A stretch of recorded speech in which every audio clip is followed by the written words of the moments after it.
പ്രമുഖ പത്രങ്ങളിലെ പ്രമുഖ വാർത്തകൾ ക്രോഡീകരിച്ചുകൊണ്ടുള്ള സ്പെഷ്യൽ പ്രോഗ്രാം പത്രവാർത്താസിലേക്ക് എല്ലാവർക്കും സ്വാഗതം. ഇന്ന് ഡിസംബർ 4 ബുധനാഴ്ച. ഇന്ന് ഒട്ടുമിക്ക പത്രങ്ങളിലെയും പ്രധാന വാർത്ത വളരെ വേദനിപ്പിക്കുന്ന ഒരു വാർത്തയാണ് അല്ലേ?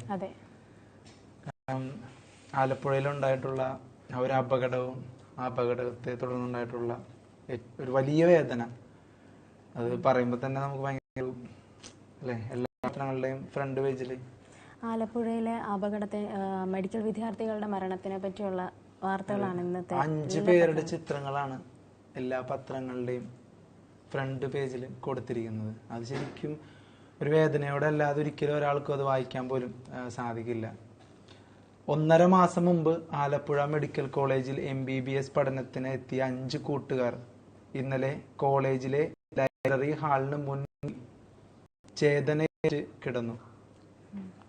ആ ഒരു വാർത്ത എല്ലാ മാധ്യമങ്ങളും റിപ്പോർട്ട് ചെയ്യുന്നുണ്ട്. ആദ്യത്തെ പേജിൽ തന്നെ അവരുടെ കുടുംബത്തിന്റെ ദുഃഖം, ആ നാടിന്റെ ദുഃഖം, ആ കൂട്ടുകാരുടെ ദുഃഖം എല്ലാമാണ് പ്രധാന വാർത്തയായിട്ട് വരുന്നത് അല്ലേ? ഓവർടേക്ക് ചെയ്തതാണ് ഈ അപകടത്തിന് ഒരു പ്രധാനപ്പെട്ട കാരണമായത്. ഓവർടേക്ക് ചെയ്തതുപോലെ തന്നെ വാഹനത്തിന് ആൾക്കാരുടെ എണ്ണം 11 പേരുണ്ടായിരുന്നു. അത് എത്രയോ 8 പേരെന്തോ ഉൾക്കൊള്ളിക്കാവുന്ന ഒരു വാഹനത്തില് ഒരു 10-15 പേര് ഉണ്ടായിരുന്നു. അപ്പൊ അതൊക്കെ ഇതിനെ ബാധിച്ചു. പിന്നെ വണ്ടിയുടെ കാലപ്പഴക്കം പറയുന്നുണ്ട്. അങ്ങനെ ഇതെല്ലാം, പിന്നെ കാലാവസ്ഥ ഒരു വലിയ പ്രശ്നമായിരുന്നു. എല്ലാം കൂടെ നോക്കുമ്പോൾ വിദ്യാർത്ഥികൾ സഞ്ചരിച്ചിരുന്ന ടവേര കാർ അമിത വേഗത്തിൽ മറ്റൊരു വാഹനത്തെ ഓവർടേക്ക് ചെയ്ത ശേഷം പെട്ടെന്ന് ബ്രേക്ക് ഇട്ടതോടെ തെന്നി വലത്തോട്ട് വെട്ടിത്തിരിഞ്ഞ് എതിരെ വന്ന ബസ്സിൽ ഇടിക്കുകയായിരുന്നു. കാറിന്റെ ഇടതുഭാഗമാണ് ബസ്സിലിടിച്ചത്. കനത്ത മഴയും അപകടത്തിന്റെ ആക്കം കൂട്ടി. അപകടത്തിന്റെ CCTV ദൃശ്യങ്ങൾ പുറത്തു വന്നു. കാർ ഓടിച്ചിരുന്നത് ഗൗരി ശങ്കറാണ്. 5 മാസം മുമ്പാണ് ലൈസൻസ് ലഭിച്ചത്. ഡ്രൈവിംഗിലെ പരിചയക്കുറവ് അപകടത്തിന്റെ തീവ്രത കൂട്ടി. ആലപ്പുഴ RTO AK ദിലീപിന്റെ നേതൃത്വത്തിൽ വാഹനങ്ങൾ പരിശോധിച്ച് ട്രാൻസ്പോർട്ട് കമ്മീഷണർക്ക് റിപ്പോർട്ട് നൽകിയിട്ടുണ്ട്. സിനിമയ്ക്ക് പോകാനായി കാക്കാഴം സ്വദേശി ഷാമിൽ ഖാൻ നിന്ന് വിദ്യാർത്ഥികൾ കാർ വാടകയ്ക്ക് എടുക്കുകയായിരുന്നു. 14 വർഷം പഴക്കമുള്ള കാറിൽ എയർ ബാഗ്, ആന്റിലോക്ക് ബ്രേക്കിംഗ് തുടങ്ങിയ സുരക്ഷാ സംവിധാനങ്ങൾ ഇല്ലാത്തതും അശ്രദ്ധമായ ഡ്രൈവിംഗും അപകടത്തിന്റെ തീവ്രത വർദ്ധിപ്പിക്കുകയായിരുന്നു. CCTV ദൃശ്യങ്ങളുടെ അടിസ്ഥാനത്തിൽ കാർ ഓടിച്ച വിദ്യാർത്ഥിക്കെതിരെയും കേസെടുത്തേക്കും. കാറുടമയെയും പോലീസ് വിളിപ്പിച്ചിട്ടുണ്ട്. 5 പേരാണ് മരിച്ചത്. അവരുടെ തന്നെ അശ്രദ്ധയും പിന്നെ പരിചയക്കുറവും. ഡ്രൈവിംഗ് ലൈസൻസ് അടക്കം കിട്ടിയിട്ട് 5 മാസമേ ആയിട്ടുള്ളൂ. അപ്പൊ എല്ലാം കൂടി ഒരു ഒത്തുവന്നു. ഇങ്ങനെ എക്സ്പീരിയൻസ് തീരെ ഇല്ലായിരുന്നു അല്ലെ ഡ്രൈവർക്ക്? തീർച്ചയായിട്ടും. അപ്പൊ അതിന്റെ അപാകതകൾ സംഭവിച്ചിട്ടുണ്ട്. കാലാവസ്ഥ ഒരു പ്രതികൂല സാഹചര്യമായിരുന്നു. അപ്പോ അത് മാത്രമല്ല, വാഹനം നമ്മൾ CCTV ദൃശ്യങ്ങൾ കണ്ടായിരുന്നു.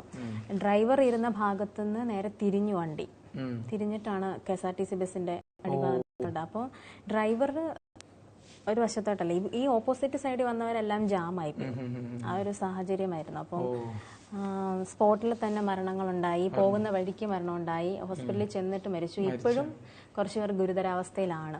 അപ്പോൾ ആ ഒരു അപകടത്തിന്റെ തീവ്രത എത്രത്തോളം ആണെന്ന് നമുക്ക് അതിൽ നിന്ന് മനസ്സിലാക്കാം.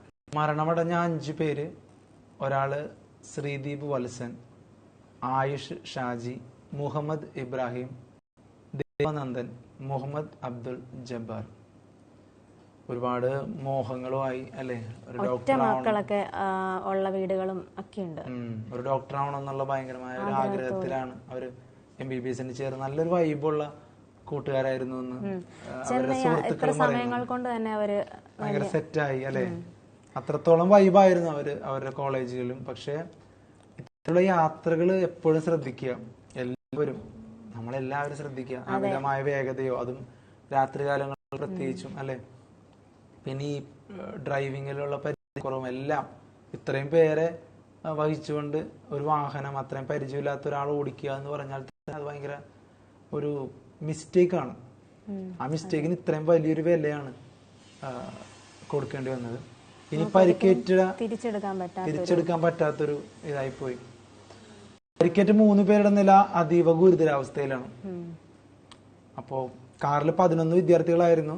പരിക്കേറ്റ 5 പേർ ആലപ്പുഴ മെഡിക്കൽ കോളേജ് ആശുപത്രിയിലാണ്. എടത്വ സ്വദേശി ആൽവിൻ ജോർജ്, ചേർത്തല സ്വദേശി കൃഷ്ണദേവ്, എറണാകുളം സ്വദേശി ഗൗരി ശങ്കർ, കൊല്ലം ചവറ പന്മന സ്വദേശി മുഹ്സീൻ മുഹമ്മദ്, കൊല്ലം ഒരുവഴിയിൽ ആനന്ദ് മനു എന്നിവർക്കാണ് പരിക്കേറ്റത്. പുതുക്കുറിച്ചി സ്വദേശി ഷെയ്ൻ ഡെൻസ്റ്റന് പരിക്കില്ല. നില ഗുരുതരമായ കൃഷ്ണദേവ്, ആൽവിൻ, ആനന്ദ് എന്നിവർ വെന്റിലേറ്ററിലാണ്. അവരുടെ നിലയും അതീവ ഗുരുതരമാണ്, അതാണ് മനസ്സിലാക്കാൻ പറ്റുന്നത്. എന്തായാലും അവർ ജീവിതത്തിലേക്ക് തിരിച്ചു വരട്ടെ. ഇതെല്ലാവർക്കും ഒരു പാഠമാണെന്ന് പറയാം. കാരണം യുവാക്കൾക്ക് എല്ലാവർക്കും, നമ്മളെല്ലാവർക്കും ഒരു പാഠമാണ്. എത്രത്തോളം നമ്മൾ സുരക്ഷാ മാനദണ്ഡങ്ങൾ പാലിച്ച് മുന്നോട്ട് പോകണം. നമ്മുടെ ജീവൻ മാത്രമല്ല, ബാക്കിയുള്ളവരുടെ ജീവനും നമ്മളൊരു അശ്രദ്ധ കാണിക്കുമ്പോൾ എത്രത്തോളം അപകടത്തിലാവും എന്നതിൻ്റെ ഏറ്റവും വലിയ തെളിവുകളാണ് ഇപ്പോൾ പുറത്തു വരുന്ന ഓരോ വാർത്തകളും. അപ്പോൾ അവരുടെ കുടുംബാംഗങ്ങളുടെ ദുഃഖത്തിലൊക്കെ കേരളം മൊത്തം പങ്കുചേരുവാണ്.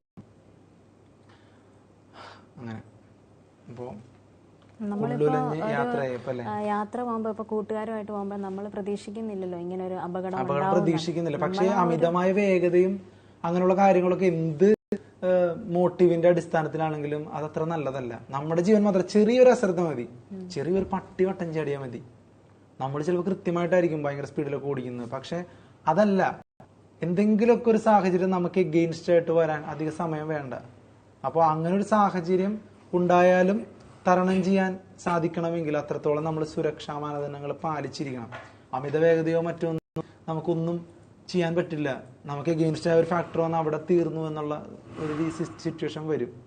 ഇതിപ്പോ അത്ര സ്പീഡിൽ പോയവർ പെട്ടെന്ന് ബ്രേക്ക് ഇട്ടതുകൊണ്ടാണ് അങ്ങനത്തെ പ്രശ്നങ്ങൾ കൊണ്ടാണ്. സ്ലിപ്പായി പോയി, പെട്ടെന്ന് ബ്രേക്ക് ഇടുകയാണ്. അതുപോലെ കാലപ്പഴക്കം വന്ന വണ്ടിയാണ്, പല സുരക്ഷാ കാര്യങ്ങളും ആ വണ്ടിയില്ല, ഓവർലോഡാണ്. അങ്ങനെ പല സാഹചര്യങ്ങള്, കാലാവസ്ഥ മോശം, അപ്പൊ എല്ലാ ഘടകങ്ങളും പ്രതികൂലമായി വന്നു. ആ പ്രതികൂലമായ ആ ഒരു സാഹചര്യമാണ് ഇപ്പൊ ഇങ്ങനെ ഒരു കാര്യത്തിലേക്ക് കൊണ്ടെത്തിച്ചത്. അതുകൊണ്ട് പ്രതികൂല സാഹചര്യങ്ങൾ ജീവിതത്തിൽ ആർക്കും ഉണ്ടാവാം. പക്ഷെ അത് തരണം ചെയ്യണമെങ്കിൽ കൃത്യമായ രീതിയിൽ ആ പ്രതികൂല സാഹചര്യങ്ങളോട് റിയാക്ട് ചെയ്യണം, റെസ്പോണ്ട് ചെയ്യണം. അപ്പൊ സുരക്ഷാ മാനദണ്ഡങ്ങൾ തരണം ചെയ്യണം എന്നുള്ള രീതിക്ക് നമ്മൾ തന്നെ ഒരു മുൻകരുതലുകൾ അതെടുക്കുക. അതന്നെ, തീർച്ചയായിട്ടും. അപ്പൊ എന്തായാലും മരിച്ചവർക്ക് വേറെന്ത് പറയാനല്ലേ.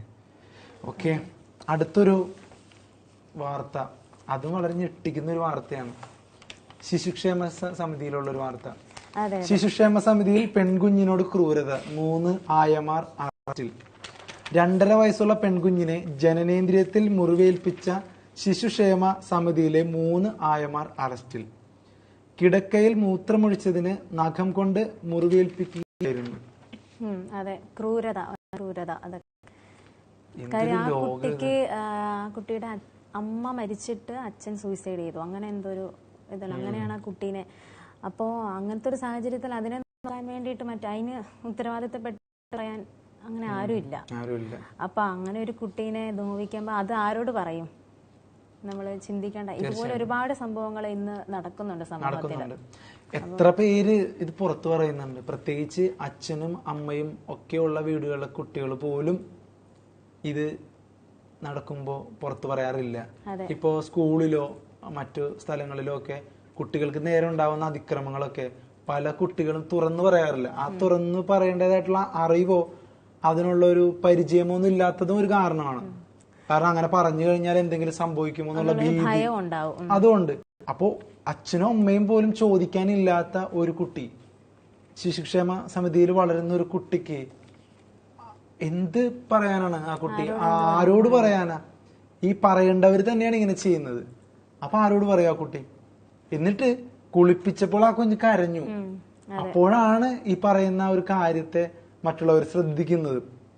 വെള്ളിയാഴ്ച വൈകുന്നേരം ക്രഷ് ജീവനക്കാരിയോ എന്നുവെച്ചാ വെള്ളിയാഴ്ച വൈകുന്നേരം ഒരു ജീവനക്കാരി കുളിപ്പിച്ചപ്പോൾ കുഞ്ഞ് നിലവിളിച്ചു.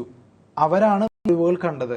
ശനിയാഴ്ച ഡോക്ടർ പരിശോധിച്ചപ്പോഴാണ് ഉപദ്രവം ബോധ്യമായത്.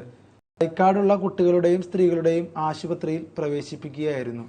നഖം കൊണ്ടുള്ള മുറിവാണെന്നും മനഃപൂർവ്വമുള്ള ഉപദ്രവമാണെന്നും സ്ഥിരീകരിച്ചു. ചൈൽഡ് വെൽഫെയർ കമ്മിറ്റിയെ അറിയിച്ചിട്ടുണ്ട്. ജനറൽ സെക്രട്ടറി ശിശുക്ഷേമ പറഞ്ഞത് ആയമാർക്ക് പരമാവധി ശിക്ഷ ഉറപ്പാക്കും. മറ്റു കുട്ടികളെ ഉപദ്രവിച്ചോ എന്ന് പരിശോധിക്കും, ആവർത്തിക്കാതിരിക്കാൻ മുൻകരുതൽ എടുക്കും എന്നാണ് പറയുന്നത്. ആ 3 പേര് എന്തൊരു നീച ജന്മങ്ങളാണ്, എന്തൊരു താടകകളാണ്. എന്ത് പറയാനാണ് ഇവരെയൊക്കെ? സാധാരണ അമ്മമാർക്ക് എന്ന് പറഞ്ഞാല് മക്കളോട്, അല്ലെങ്കിൽ മക്കളുടെ പ്രായമുള്ളവർ, അല്ലെങ്കിൽ എല്ലാവരും മക്കളാണ് അവരെ സംബന്ധിച്ച് ഒരമ്മ എന്ന് പറയുമ്പോൾ. അപ്പോൾ ഇങ്ങനെ ഉപദ്രവങ്ങൾ ചെയ്യാന്ന് പറഞ്ഞാൽ നമുക്കതൊക്കെ അങ്ങനെ സംഭവിക്കുന്നുണ്ട് ഇന്ന്. പക്ഷെ അത് വിശ്വസിക്കാൻ നമ്മളെ സംബന്ധിച്ച് ഭയങ്കര ബുദ്ധിമുട്ടായിരിക്കും. കാര്യം അല്ല, ഇത്തരത്തിലുള്ള ആളുകളൊക്കെ ആരാണ് ഈ ആയമാരാക്കുന്നത്?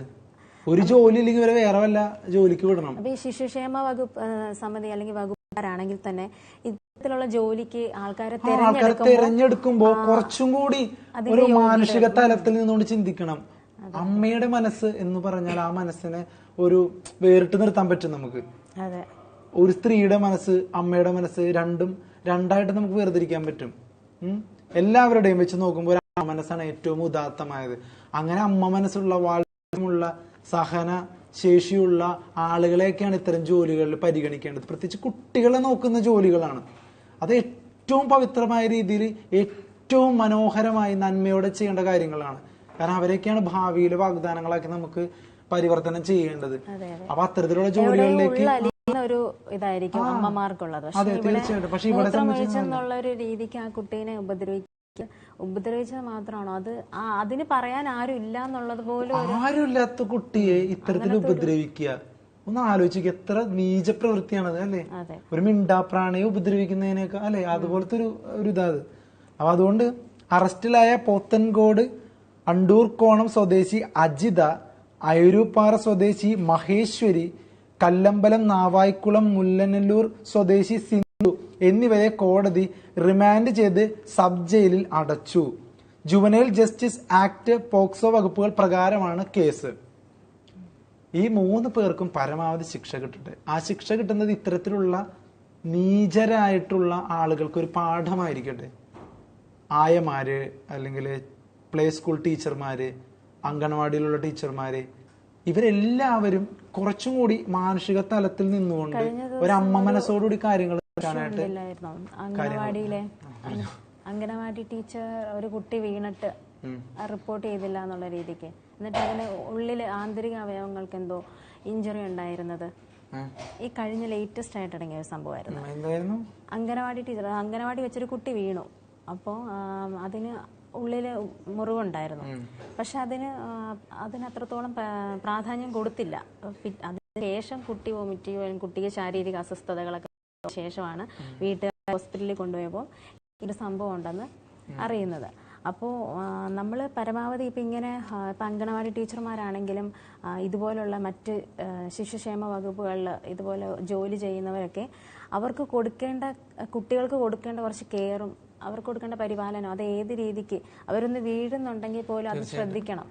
അല്ല, പ്രത്യേകിച്ച് ട്രെയിനിങ് കിട്ടാത്ത ആളുകളൊന്നും ഇങ്ങനെയുള്ള ജോലികളിലൊന്നും പരിഗണിക്കുക പോലും ചെയ്യരുത്. കാരണം അത്രത്തോളം കരുതലോടെ ചെയ്യേണ്ട ഒരു ജോലിയാണ്. ഒരു കുഞ്ഞിനെ എങ്ങനെയാണ് ഒരു അമ്മ നോക്കുന്നത്, അത്രത്തോളം അതിനേക്കാൾ നല്ല മനോഹരമായിട്ടാണ് വിദ്യാഭ്യാസ സ്ഥാപനങ്ങളിലൊക്കെ അവരെ നോക്കേണ്ടത്.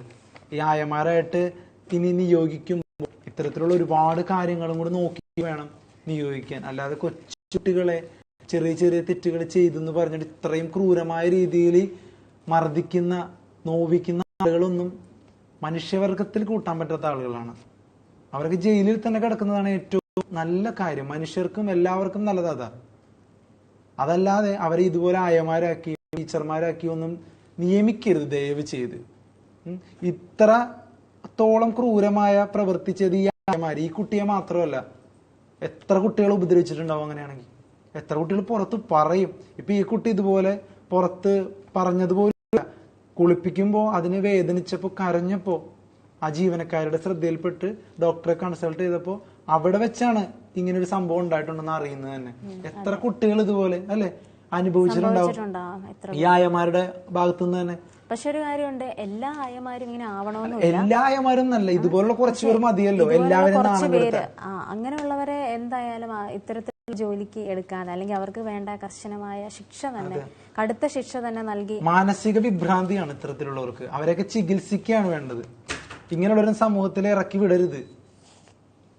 മാനസിക വിഭ്രാന്തിക്ക് ചികിത്സ നൽകി കൃത്യമായ രീതിയിൽ അവരെ ട്രീറ്റ് ചെയ്ത് വേണം മുന്നോട്ട് കൊണ്ടുപോകാൻ. ഇപ്പോൾ സബ് ജയിലിലും മറ്റൊക്കെ അതിനുള്ള സാഹചര്യങ്ങൾ ഉണ്ടാവുമെന്ന് വിചാരിക്കുന്നു. അപ്പൊ ഇത്തരത്തിലുള്ള ക്രൂരയായ സ്ത്രീകൾ ഇത്തരത്തിലുള്ള പ്രൊഫഷനിലേക്ക് വരാതിരിക്കട്ടെ എന്ന് തന്നെ പ്രത്യാശിക്കാം, അല്ലെ? അപ്പോ അടുത്തൊരു വാർത്ത, വീണ്ടും ഒരു കൊടൂരമായ ഒരു വാർത്ത. കാർ ഓടിക്കുകയായിരുന്ന ഭാര്യയെ പെട്രോൾ ഒഴിച്ച് കത്തിച്ച് കൊന്നു ഭർത്താവ്. ഇന്നലെ രാത്രിയിൽ സംഭവിച്ച ഒരു കാര്യമായിരുന്നു. അനിൽ എന്ന ഭാര്യയാണ് പത്മരാജൻ എന്ന ഭർത്താവ്. പത്മരാജൻ എന്നൊക്കെ പേര്. ഭാര്യ ഓടിച്ചിരുന്ന കാറിനെ ഒമിനി വാനിൽ പിന്തുടർന്നെത്തി ഇടിച്ചു തടഞ്ഞ ശേഷം ദേഹത്ത് പെട്രോൾ ഒഴിച്ച് കത്തിച്ച് കൊലപ്പെടുത്തി ഭർത്താവ്. കൊട്ടിയം തഴുത്തല തുണ്ടിൽ മേലേതിൽ വീട്ടിൽ അനിലയെയാണ് കൊല ചെയ്തത്. കാറിലൊപ്പമുണ്ടായിരുന്ന യുവാവിന് പൊള്ളിറ്റെങ്കിലും ഇറങ്ങി ഓടിയതിനാൽ രക്ഷപ്പെട്ടു. കൊലപാതക ശേഷം ഭർത്താവ് പത്മരാജൻ 55 വയസ്സ് ഈസ്റ്റ് പോലീസ് സ്റ്റേഷനിൽ കീഴടങ്ങി. സാമ്പത്തികവും കുടുംബപരവുമായ തർക്കമാണ് കൊലപാതകത്തിന് കാരണമെന്ന് പോലീസ് പറയുന്നു. ഇന്നലെ രാത്രി 9-ന് കൊല്ലം ചെമ്മാമുക്കിലാണ് സംഭവം. സുഹൃത്തായ ഹനീഷിനൊപ്പം ആശ്രാമത്ത് സ്വകാര്യ ആശുപത്രി സമീപം 1 മാസം മുമ്പ് അനില ബേക്കറി ആരംഭിച്ചിരുന്നു. ഒരാഴ്ചയായി അനിലയുമായി പത്മരാജൻ പിണക്കത്തിലായിരുന്നു. ബേക്കറി ആരംഭിക്കുന്നതിന് പത്മരാജനിൽ നിന്ന് ഇരുവരും 1.5 ലക്ഷം രൂപ കടം വാങ്ങിയിരുന്നു. പണം തിരികെ ചോദിച്ചതുമായി ബന്ധപ്പെട്ട് കുറച്ചു ദിവസം മുമ്പ് ഹനീഷും പത്മരാജനുമായി തർക്കമുണ്ടായിരുന്നു. അനിലയും ഹനീഷും കാറിൽ സഞ്ചരിക്കുമ്പോൾ കൊലപ്പെടുത്തുകയായിരുന്നു പത്മരാജന്റെ ലക്ഷ്യം. ഇതിനെ ഇയാൾ പെട്ടെന്ന് കരുതിയിരുന്നു. ഇന്നലെ അനില കട പൂട്ടി ഇറങ്ങുന്നത് വരെ കടപ്പാക്കടയിൽ പത്മരാജൻ ഒമിനിയിൽ കാത്തുനിന്നു. എന്നാൽ അനിലയുടെ കൂടെ ഹനീഷിന് പകരം കടയിലെ ജീവനക്കാരനായ കൊട്ടിയം പുല്ലുചിറ സ്വദേശിയായിരുന്നു ഉണ്ടായിരുന്നത്.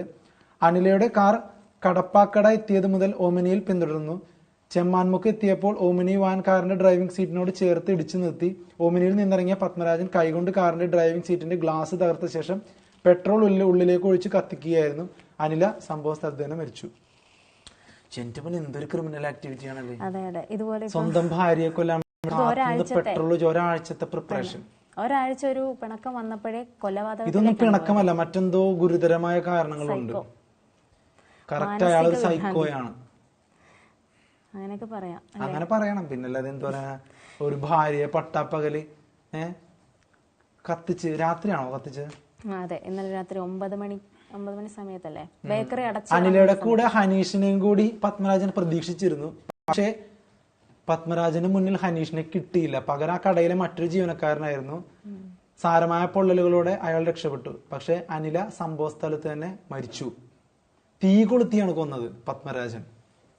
അത്രത്തോളം വലിയ വൈരാഗ്യം സ്വന്തം ഭാര്യയോട് അയാൾക്കുണ്ടായിരുന്നു. അതിനിപ്പോ ഒരു കടം മേടിച്ചു അല്ലെങ്കിൽ എന്തെങ്കിലും ഒരു ചെറിയ ചെറിയ പിണക്കങ്ങൾ എന്നൊന്നും ഇതിനെ കാണാൻ പറ്റില്ല. ഗുരുതരമായ പിണക്കമായിരുന്നു അത്, അല്ലെ? ഒരു ഭാര്യയിൽ നിന്ന് അത്രത്തോളം ഒരു വൈരാഗ്യം ഉണ്ടാവണമെങ്കിൽ ഒന്നാമത് ഒരു സൈക്കോയാണ്. അയാൾ ഒരു ഭയങ്കര ക്രൂരനായിട്ടുള്ള ഒരു വ്യക്തിയാണ്. അയാളുടെ ക്രൂരത വർദ്ധിപ്പിക്കാനായിട്ട് ഇനി എന്തെങ്കിലും ഉണ്ടായിട്ടുണ്ടോ എന്നും അറിയില്ല.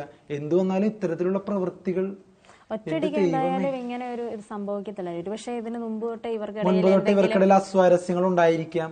അതിന്റെ ഇങ്ങനെ തുടർ കഥയായിട്ടായിരിക്കും ഇത് അവസാനിപ്പിച്ചു. എന്നിട്ട് അയാൾ കീഴടങ്ങി. അയാള് പോലീസ് സ്റ്റേഷനിൽ വന്ന് എന്നെ അറസ്റ്റ് ചെയ്യൂ എന്ന് പറഞ്ഞിട്ട് ചിലപ്പോ ഒരു പക്ഷെ ഇപ്പൊ ഭാര്യയും ഭർത്താവും എന്ന് പറഞ്ഞിട്ട് കാര്യമില്ല. അവർക്കിടയിലും ഒരാൾ വളരുന്നത് മറ്റൊരാൾക്ക് വളരുന്നത് മാത്രമല്ല, പലതരത്തിൽ. ഇപ്പൊ ഒരു സുഹൃത്തോ അങ്ങനെ എന്തോ ഒരാളായിട്ട് ഒരു ബിസിനസ്സിലായിരുന്നു എന്ന് പറഞ്ഞു. അപ്പൊ ഇതെല്ലാം ചിലപ്പോ കാരണമായേക്കാം. ശരിക്കും പറഞ്ഞാൽ ഇത്തരത്തിലുള്ള ടോക്സിക് ബന്ധങ്ങളൊക്കെ ഉപേക്ഷിച്ച് പോകാനും ചിലപ്പോ ഭാര്യമാർക്കൊന്നും സാധിക്കാറില്ല. കാരണം അവരെ പിന്തുടർന്ന് അവരുടെ ജീവിതം കുട്ടിച്ചോറാക്കുക, ഇങ്ങനെയുള്ള ഒരുപാട് കാര്യങ്ങൾ ചെയ്യുന്ന ആളുകളുണ്ട്. ചിലപ്പോ പെട്ട് കഴിഞ്ഞിട്ടായിരിക്കും പെട്ടു എന്നും മനസ്സിലാകുക. പെട്ട് കഴിഞ്ഞാൽ പിന്നെ ഊരിപ്പോരാനും പാടാണ്. ഇതുപോലുള്ള സൈക്കോകൾ വിടില്ല, ഇങ്ങനെ പിന്തുടർന്നുകൊണ്ടേയിരിക്കും, അല്ലെ? ഇപ്പൊ കഴിഞ്ഞ കുറച്ച് ദിവസം മുമ്പ് തന്നെ നമ്മളൊരു അസാം സ്വദേശിയായിട്ടുള്ള ഒരു പെൺകുട്ടിയെ ഒരു മലയാളി കൊല ചെയ്തത് കണ്ടു. റൂമെടുത്ത് കൊല ചെയ്തു ആ കുട്ടിയെ. നമ്മൾ പ്രതീക്ഷിക്കുന്നില്ല. നമ്മളോട് സംസാരിക്കുമ്പോ ഇവര് ഭയങ്കര നല്ലതാണ്. എല്ലാം ഈ മലയാളികളാണല്ലോ കൊണ്ടാടങ്ങാനായിട്ട് അലവലാദികള്. എല്ലാം മലയാളി. നോർത്ത് ഇന്ത്യയിൽ മലയാളി കൊന്നു, അല്ലെ? സൗത്ത് ഇന്ത്യയിൽ മലയാളി കൊന്നു. എല്ലായിടത്തും മലയാളികളാണ്. ഇവർക്ക് ഇത്ര സൈക്കോത്തരം, എന്റെ ദൈവമേ, അല്ലേ? ഇത്തരത്തിൽ ഒരുപാട് കേസുകൾ സമ്പൂർണ്ണ സാക്ഷരത കിട്ടിയതിന്റെയാണോ ഈ അഹങ്കാരം? പ്രണയം നിരസിച്ചതിനെ തുടർന്നൊക്കെ പെട്രോൾ ഒഴിച്ച് കത്തി സ്കൂൾ ക്യാമ്പസുകളിലും കോളേജുകളിലും ഒക്കെ ഇത്തരത്തിൽ ഒരുപാട് സംഭവങ്ങൾ നടന്നിട്ടുണ്ട്. അതുകൊണ്ട് സ്ത്രീകളും സൂക്ഷിക്കുക. ഉടനെ തന്നെ റിലേഷൻഷിപ്പിലൊക്കെ പോവാതെ ഒരാൾ അനലൈസ് ചെയ്യുക, അയാൾ സൈക്കോയാണോ അല്ലയോ എന്നൊക്കെ കുറച്ച് ബുദ്ധിപരമായി തീരുമാനം എടുക്കുക. അല്ലെങ്കിൽ പെട്ടാൽ പെട്ടതാ, അവസാനം ഉരുപ്പോരാൻ നോക്കുമ്പോഴേക്ക് ഇതുപോലുള്ള തീ കൊളുത്തിയൊക്കെ കൊല്ലാൻ പോകുന്നത്. അമ്മാതിരി സൈക്കോകളുള്ള നാടാണ് കേരളം. അതുകൊണ്ട് സൂക്ഷിക്കുക, ഒന്ന് അനലൈസ് ചെയ്യുക, അല്ലെ? നല്ലൊരു സുഹൃത്തായോ മറ്റൊക്കെ മുന്നോട്ട് പോയിട്ട് ഒന്ന് അനലൈസ് ചെയ്തിട്ടൊക്കെ റിലേഷൻഷിപ്പിലേക്ക് പോവുക. പെട്ടെന്നൊന്നും ഒരാളെ തിരിച്ചറിയാൻ പ്രെഡിക്റ്റ് ചെയ്യാൻ പറ്റില്ല, ചിലപ്പോൾ വർഷങ്ങൾ എടുത്തേക്കാം, അല്ലെ? ഒരാളെ മനസ്സിലാക്കാൻ. ചിലപ്പോ നമ്മുടെ മുമ്പിൽ ആദ്യമേ ഒരു ക്യാരക്ടർ ആയിരിക്കും, പയ്യെ പയ്യെ അത് മാറി ഇതാണ് ഇവര് യാഥാർത്ഥ്യത്തിൽ എന്താണെന്നുള്ളത് ഒരുപാട് താമസിച്ച് നമുക്ക് അറിയാൻ പറ്റുള്ളൂ. അപ്പോ ഉടനെ വിശ്വസിക്കാതെ ഇരിക്കുക. അതുകൊണ്ട് ഉപദേശിക്കാണെന്ന് വിചാരിക്കരുത്, പ്രത്യേകിച്ച് സ്ത്രീകളോടാണ്.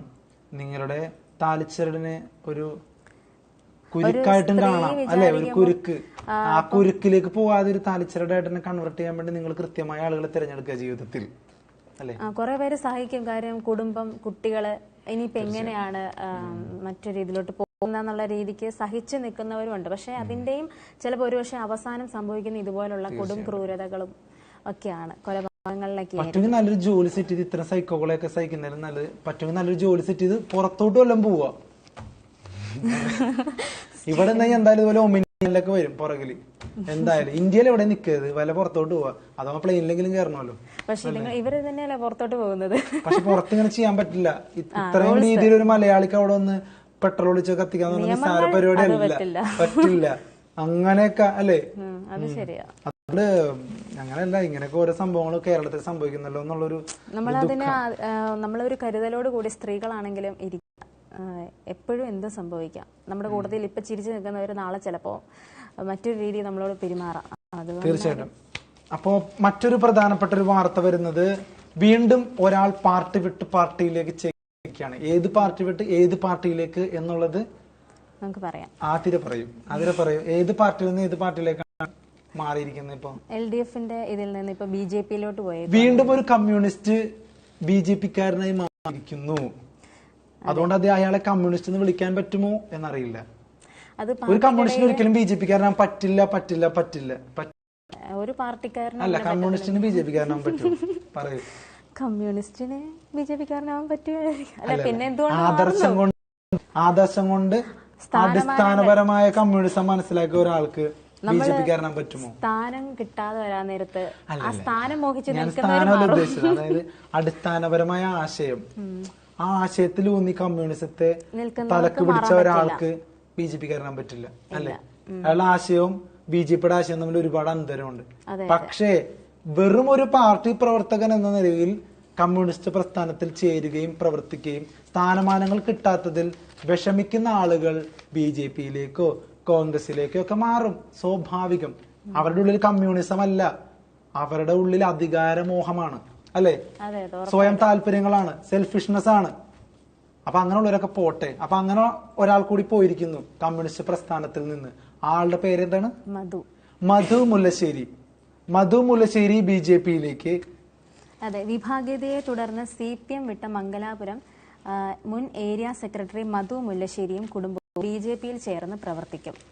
കേന്ദ്രമന്ത്രി സുരേഷ് ഗോപി മധുവിനെ ഷാൾ അണിയിച്ചു. BJP-യിലേക്ക് സുരേഷ് ഗോപി നേരിട്ടെത്തി മധുവിനെ ഷാൾ അണിയിച്ചു, BJP-യിലേക്ക് സ്വാഗതം ചെയ്തു. ഇനി BJP-യിലേക്ക് അദ്ദേഹത്തിന്റെ കുടുംബവും അദ്ദേഹം എല്ലാവരും BJP-യിലേക്ക് അങ്ങോട്ട് മൊത്തത്തിൽ ചേരുകയാണ്. അപ്പോ ദേശീയതയെ ഉയർത്തിപ്പിടിക്കും, ഇന്ത്യ എന്ന കൺസെപ്റ്റ് എന്നൊക്കെ പറഞ്ഞിട്ട് ഇപ്പോ ഭയങ്കരമായ ദേശസ്നേഹം തുടങ്ങും. എന്തായാലും നമുക്ക് നോക്കാം. എന്തായാലും അല്ല, നോക്കാമെന്നല്ല, തുടങ്ങിക്കഴിഞ്ഞു. ഇന്ന് രാവിലെ 10:30 BJP സംസ്ഥാന കാര്യാലയത്തിൽ സംസ്ഥാന അധ്യക്ഷൻ K. സുരേന്ദ്രനിൽ നിന്നും മധുവും കുടുംബവും അംഗത്വം സ്വീകരിക്കും. മകൾ മാധു ഇന്നലെ വൈക്കത്ത് BJP അംഗത്വം സ്വീകരിച്ചു. കുടുംബമടക്കം BJP-യിലേക്ക് പോയി. ഒരു കാര്യം ശ്രദ്ധിച്ചായിരുന്നോ? അതായത് കമ്മ്യൂണിസ്റ്റ് പ്രസ്ഥാനത്തിൽ നിന്ന് എല്ലാവരും BJP-യിലേക്കാണ് പോകുന്നത്. പക്ഷെ BJP-യിൽ നിന്ന് എല്ലാവരും എങ്ങോട്ടാ പോകുന്നത്? കോൺഗ്രസിലേക്ക്. സന്ദീപ് വാര്യർ അടക്കം. പക്ഷെ കമ്മ്യൂണിസ്റ്റ് പ്രസ്ഥാനത്തിൽ നിന്ന് BJP-യിലേക്ക് പോകുന്നു. അതെന്തൊരു പരിപാടിയാണത്? മനസ്സിലാവുന്നില്ല. പക്ഷേ കമ്മ്യൂണിസ്റ്റ് പ്രസ്ഥാനത്തിനെതിരെ, LDF-നെതിരെ, പാർട്ടിക്കെതിരെ ഗുരുതരമായ ആരോപണങ്ങളാണ് അദ്ദേഹം ഉന്നയിച്ചിരിക്കുന്നത്. മകൻ പോലുമില്ലെന്ന് CPM പരിഹസിച്ചു എന്നാ പറയുന്നത്. കുടുംബത്തെ പോലും അവഹേളിച്ചു CPM എന്ന് പറയുന്നുണ്ട്. അതുകൊണ്ടാണ് മാറേണ്ടി വരുന്നത് എന്ന് മധു മുല്ലശ്ശേരി വ്യക്തമാക്കുകയാണ്. അപ്പൊ അത്തരത്തിലുള്ള പരാമർശങ്ങളൊന്നും ശരിയല്ല.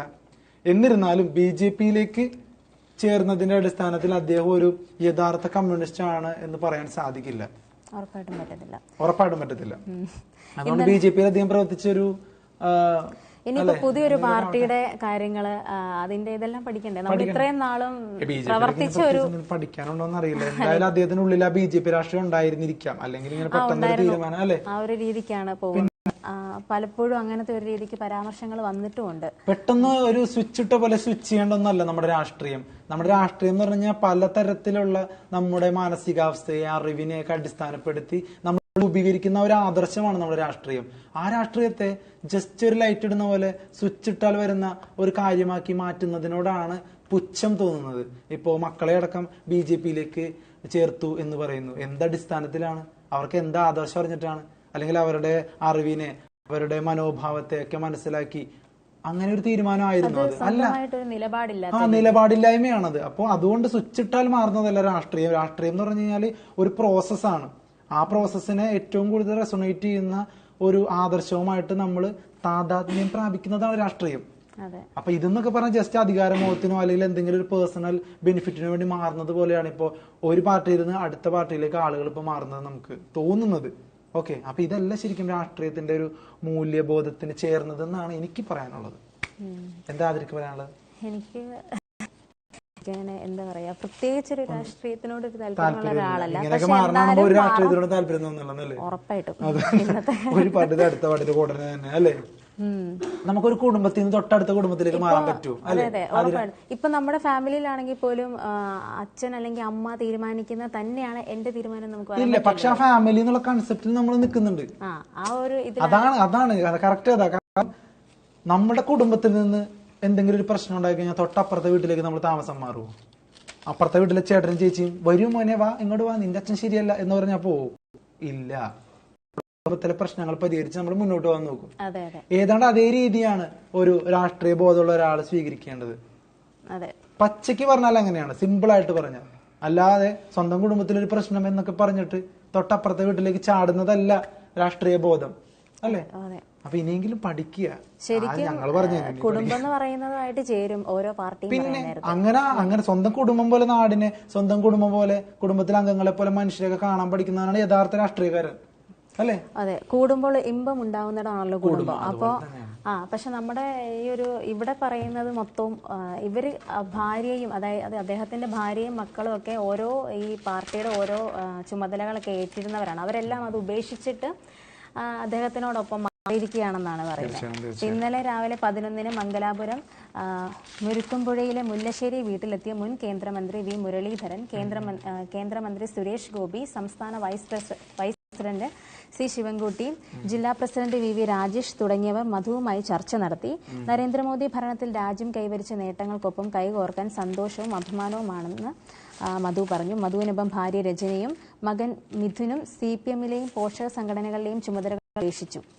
മിഥുൻ DYFI മംഗലാപുരം മേഖലാ സെക്രട്ടറിയും മംഗലാപുരം ബ്ലോക്ക് എക്സിക്യൂട്ടീവ് അംഗവും CPM മംഗലാപുരം LC അംഗവുമാണ്. രജനി കോട്രക്കരി ബ്രാഞ്ച് അംഗമായിരുന്നു. മധുവും കുടുംബവും BJPയിൽ എത്തുമെന്ന് വ്യക്തമായതോടെ രാവിലെ 10-ന് മധുവിനെ പുറത്താക്കുമെന്ന് CPM ജില്ലാ കമ്മിറ്റിയും വൈകിട്ടോടെ മിഥുനെ പുറത്താക്കിയെന്ന് DYFIയും വാർത്താക്കുറിപ്പിലാക്കി. പാർട്ടിക്കാരൊക്കെ ശ്രദ്ധിക്കുക, ഓരോരുത്തർ അംഗത്തെടുക്കുമ്പോൾ അവരുടെ ഉള്ളിൽ കാവിയാണോ ചുവപ്പാണോ എന്നുള്ളതൊക്കെ. അതെ, ശരിക്കും അവർ ഈ പാർട്ടിയിൽ തന്നെ നിൽക്കേണ്ടവരാണോ, നിൽക്കുമെന്ന് ഉറപ്പുണ്ടോ എന്നൊക്കെയൊന്ന് മനസ്സിലാക്കി. സ്റ്റഡി ക്ലാസ്സുകളൊന്നും ഇല്ല ഇപ്പൊ, പണ്ടതൊക്കെ സ്ഥിരമായിരുന്നു. എന്തായാലും പോയവരൊക്കെ പോട്ടെ, വരണ്ടവരൊക്കെ വരട്ടെ, അത്രേ ഉള്ളൂ പറയാം.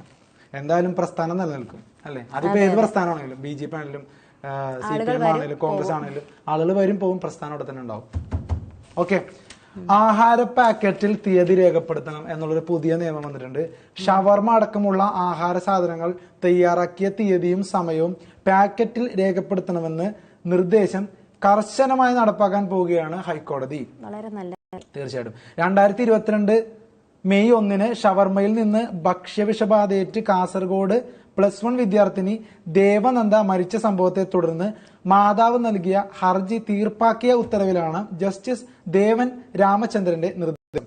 മകളുടെ മരണകാരണം ബന്ധപ്പെട്ടവർ കൃത്യമായ പരിശോധന നടത്തി ഭക്ഷണ സാധനങ്ങളുടെ ഗുണനിലവാരം ഉറപ്പാക്കാത്തതാണെന്ന് ചൂണ്ടിക്കാട്ടിയായിരുന്നു മാതാവ് ഹൈക്കോടതിയിൽ ഹർജി കൊടുത്തത്. അപ്പോൾ കോടതി ചെലവായി 25,000 രൂപ ഹർജിക്കാരിക്ക് നൽകണമെന്നും ഉത്തരവിലുണ്ട്. ഹർജിക്കാരിയെ കോടതി അഭിനന്ദിക്കുകയും ചെയ്തു. ഷവർമ നിർമ്മിക്കുന്ന സ്ഥാപനങ്ങളിൽ ഭക്ഷ്യസുരക്ഷാ വിഭാഗം ഏപ്രിൽ മുതൽ ഒക്ടോബർ വരെ നടത്തിയ പരിശോധനകളിൽ 12.43 ലക്ഷം രൂപ പിഴ ഈടാക്കിയെന്ന് സർക്കാർ അറിയിച്ചു. അപ്പൊ ഈ ഷവർമ അതുപോലുള്ള ഹോട്ടൽ ഭക്ഷണങ്ങളും എല്ലാത്തിലും കൃത്യമായ തീയതി അടയാളപ്പെടുത്തണം എന്നാണ് പറയുന്നത്.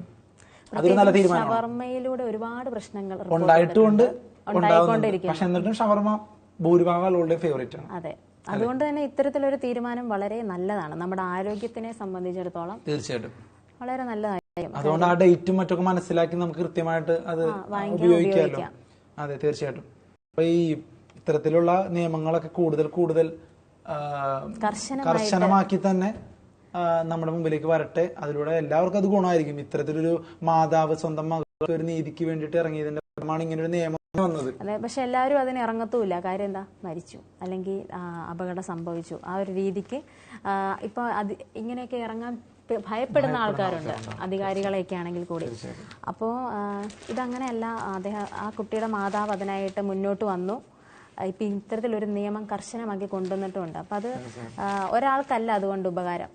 ഒരു ഷവർമ കഴിക്കുന്ന ഒരുപാട് പേരുടെ ജീവനാണ് ആ അമ്മ രക്ഷിച്ചത്.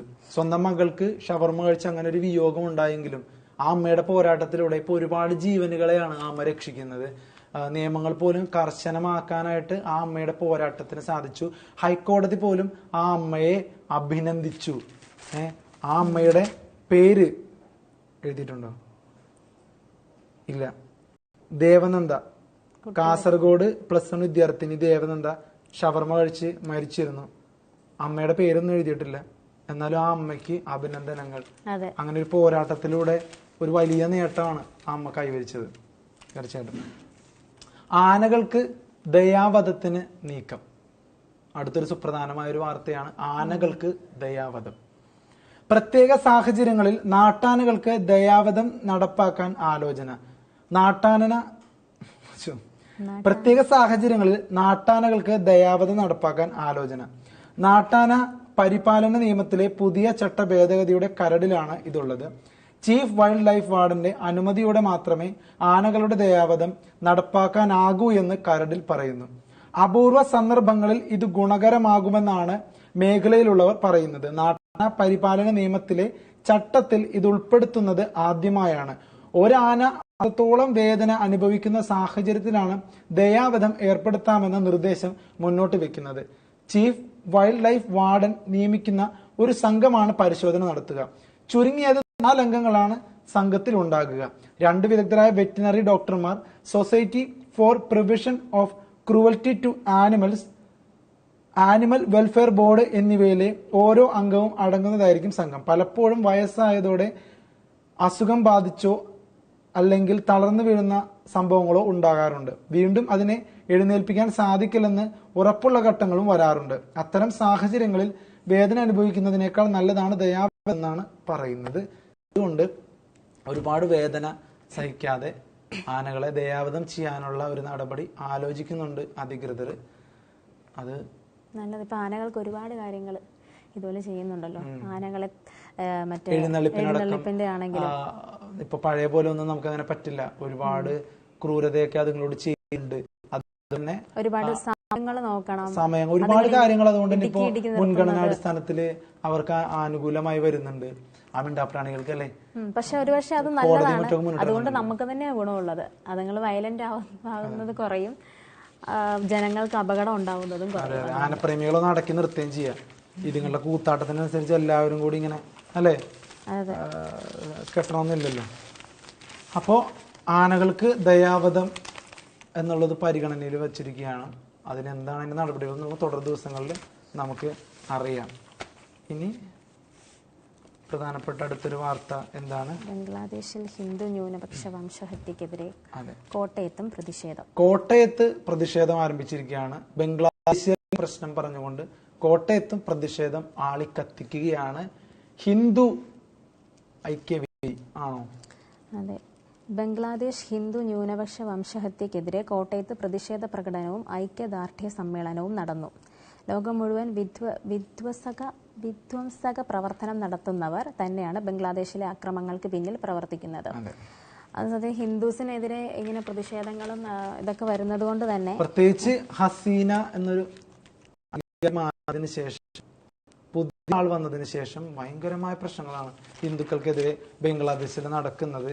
അപ്പോൾ അതിനെതിരെ ലോകമെങ്ങും ഹിന്ദുക്കളുടെ പ്രക്ഷോഭം അരങ്ങേറുന്നുണ്ട്. അതിന്റെ ഭാഗമായിട്ടാണ് ഇപ്പോൾ കോട്ടയത്തും ഒരു ഐക്യദാർഢ്യം പ്രഖ്യാപിച്ചുകൊണ്ട് ഒരു മീറ്റിംഗ് നടന്നിരിക്കുന്നത്. പ്രതിഷേധങ്ങളും അലയടിക്കുന്നുണ്ട്. ഹിന്ദുക്കൾ ജാഗരൂകരാകേണ്ട സാഹചര്യമാണെന്നാണ് അത്തരത്തിലോട്ട് പൊയ്ക്കൊണ്ടിരിക്കുകയാണ്. മതന്യൂനപക്ഷങ്ങൾ ഭാരതത്തിൽ വളർന്നു വരുമ്പോൾ മറ്റ് രാജ്യങ്ങളിലെ ന്യൂനപക്ഷങ്ങൾ ഇന്ന് ക്രൂരമായ പീഡനങ്ങൾക്കിരയായി തകർന്നുകൊണ്ടിരിക്കുകയാണെന്ന് സമ്മേളനം ഉദ്ഘാടനം ചെയ്തുകൊണ്ട് സ്വാമി പ്രജ്ഞാനാനന്ദ തീർത്ഥപാദർ പറഞ്ഞു. കുരുക്ഷേത്ര പ്രകാശൻ എം ഡി സുരേന്ദ്രൻ ഈ സമരം. കുരുക്ഷേത്ര പ്രകാശൻ എം ഡി സുരേന്ദ്രൻ മുഖ്യ പ്രഭാഷണം നടത്തി. അവിടെ നടന്ന ആൾക്കാരുടെ കാര്യങ്ങളൊക്കെയാണ് പറയുന്നത്. എന്തായാലും ഒരു പ്രഭാഷണം നടത്തി ഹിന്ദുക്കൾക്ക് വേണ്ടി സംസാരിച്ചു. ഹിന്ദുക്കൾ ശ്രദ്ധിക്കേണ്ട സാഹചര്യമാണ് ഇപ്പോൾ ലോകത്തുള്ളതെന്ന് പറഞ്ഞു. ബംഗ്ലാദേശിൽ പ്രത്യേകിച്ച് ഹിന്ദുക്കൾക്ക് പീഡനമാണ്. ഹിന്ദു സന്യാസിമാരെ അറസ്റ്റ് ചെയ്യുന്നു, ഹിന്ദുക്കളെ കണ്ടാൽ ആട്ടി ഓടിക്കുന്നു, ഇന്ത്യയുടെയും മറ്റും ഫ്ളാഗിനെയൊക്കെ ചവിട്ടി നശിപ്പിക്കുന്നു. ഇത്തരത്തിലൊരു മനോവൈകൃതമാണ് ബംഗ്ലാദേശിലുള്ള ആളുകൾ കാണിക്കുന്നത്. ഇതൊരു യുദ്ധത്തിലേക്ക് പോകാത്തത് ഇന്ത്യക്കാരുടെ ക്ഷമ, അല്ലെങ്കിൽ ഇന്ത്യയെ ഭരിക്കുന്ന ആളുകളുടെ ക്ഷമ ഒന്നുകൊണ്ട് മാത്രമാണ്. യുദ്ധം ആഗ്രഹിക്കാത്ത ഒരു രാജ്യമാണ് ഇന്ത്യ. നമ്മുടെ ഉള്ളിൽ, രാജ്യത്തിനുള്ളിൽ പല അങ്ങോട്ടും ഇങ്ങോട്ടും പോരുകളും മണിപ്പൂരൊക്കെ ഉണ്ടെങ്കിൽ കൂടിയും പുറം രാജ്യമായിട്ടൊരു യുദ്ധം നമ്മളിപ്പോ ആഗ്രഹിക്കുന്നില്ല, അല്ലെ? നമുക്ക് തന്നെ ഒരുപാട് പ്രശ്നങ്ങളുണ്ട്. ദേവി അതുകൊണ്ട് വെറുതെ ഒരു യുദ്ധം ഉണ്ടാക്കരുത്. ഇവിടെ ഒരുപാട് പ്രശ്നങ്ങളുണ്ട്, അല്ലെ? അപ്പോ ബംഗ്ലാദേശുകാര് കുറച്ചും കൂടി സമാധാനപരമായിട്ട് നേരിടുക. അല്ലെങ്കിൽ കൊൽക്കത്തയിലുള്ള ആശുപത്രിയിലുള്ള ആൾക്കാരൊക്കെ പറയുന്നത് നിങ്ങൾ വന്നു കഴിഞ്ഞാൽ ചികിത്സ പോലും തരില്ലെന്നാണ്. പക്ഷെ ഇന്ത്യക്കാരങ്ങനെ ചെയ്യില്ല. നിങ്ങൾ വേറെ ആശുപത്രിയിൽ പോയി അവിടെ നിന്ന് ചികിത്സ കിട്ടും. അതാണ് ഇന്ത്യക്കാരുടെ ഒരു മനസ്സ്. പക്ഷെ അത് മുതലെടുക്കരുത്. അതുകൊണ്ട് ബംഗ്ലാദേശികൾ കുറച്ചുകൂടി മാന്യമായി പെരുമാറണം. വെറുതെ ഒരു യുദ്ധം ഉണ്ടാക്കി വെക്കരുത്, അല്ലേ?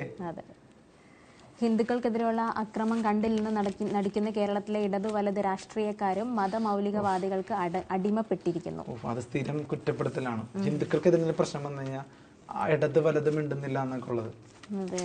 അതുപോലെ അപ്പൊ എന്തായാലും ആ വാർത്ത അങ്ങനെയാണ്. ബംഗ്ലാദേശിലെ ഹിന്ദുക്കൾ കൊടിയ പീഡനങ്ങളാണ് അനുഭവിക്കേണ്ടി വരുന്നത്. ആ പീഡനങ്ങൾക്ക് ഒരു അറുതി വരട്ടെ. നരേന്ദ്രമോദിയും മറ്റും ഇടപെട്ട് അതിനൊരു പരിഹാരം ഉണ്ടാവട്ടെ. പോവാതിരിക്കട്ടെ. യുദ്ധത്തിലോട്ട് പോകേണ്ട ആവശ്യമില്ല, പോകരുത്. കാരണം രാജ്യത്ത് ഒരുപാട് പ്രശ്നങ്ങളുണ്ട്. ആവശ്യം പരിഹരിക്കാൻ സമാധാന ചർച്ചകളൊക്കെ നടത്തി വേണമെങ്കിൽ അവിടുത്തെ മതന്യൂനപക്ഷങ്ങൾ ഇന്ത്യയിലേക്ക് കൊണ്ടുവരും. എന്നാൽ ഇസ്കോൺ ഒന്നും നിരോധിക്കാൻ പറ്റില്ല. കോടതി തന്നെ തള്ളിക്കളഞ്ഞു, ഹൈക്കോടതി ബംഗ്ലാദേശിലെ. അതുകൊണ്ട് ഇസ്കോൺ നിരോധിക്കുക, ഹിന്ദുത്വം നിരോധിക്കുക, അങ്ങനെയൊക്കെ പറഞ്ഞാൽ മണ്ടത്തരായി പോകും.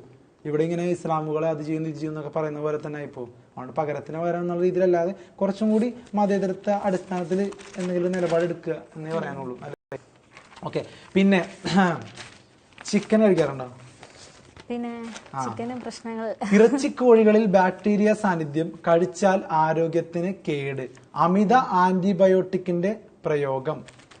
പെട്ടെന്ന് തൂക്കം വെക്കാനും പ്രതിരോധ ശേഷിക്കുമായി ഇറച്ചിക്കോഴികളിൽ അമിതമായി ആന്റിബയോട്ടിക്കുകൾ പ്രയോഗിക്കുന്നത് സൂക്ഷ്മജീവികൾ പെരുകാൻ കാരണമായതായി പഠനം.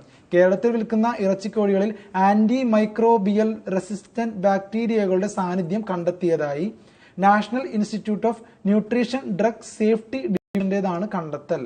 3 മേഖലകളായി തിരിച്ച് സാമ്പിൾ ശേഖരിച്ചതായിരുന്നു പഠനം. ഈക്വലി, ക്ലോസ്റ്റിറിഡിയം പെർഫ്രിൻജൻസ്, ക്ലബ്സിലിയോമുണിയസ്, എന്തൊക്കെയോ എഴുതിയിട്ടുണ്ട് അവര്. എന്റെ പൊന്ന് വായിക്കാൻ കൂടി പറ്റുന്നില്ല. എന്തോ ഒരു വലിയ സംഭവമാണ്. അവരൊക്കെ പഠിച്ചിട്ട് പറഞ്ഞിരിക്കുകയാണ് ഇറച്ചിക്കോഴികൾ കഴിച്ചാൽ ആരോഗ്യത്തിന് കേട് എന്നുള്ളത്. അതായത് ഇവരിങ്ങനെ വീർപ്പിനൊക്കെ വേണ്ടി ബാക്ടീരിയാസ് ഇങ്ങനെ കുത്തിവെക്കുന്നുണ്ട് പെട്ടെന്ന് തൂക്കം വെക്കാൻ.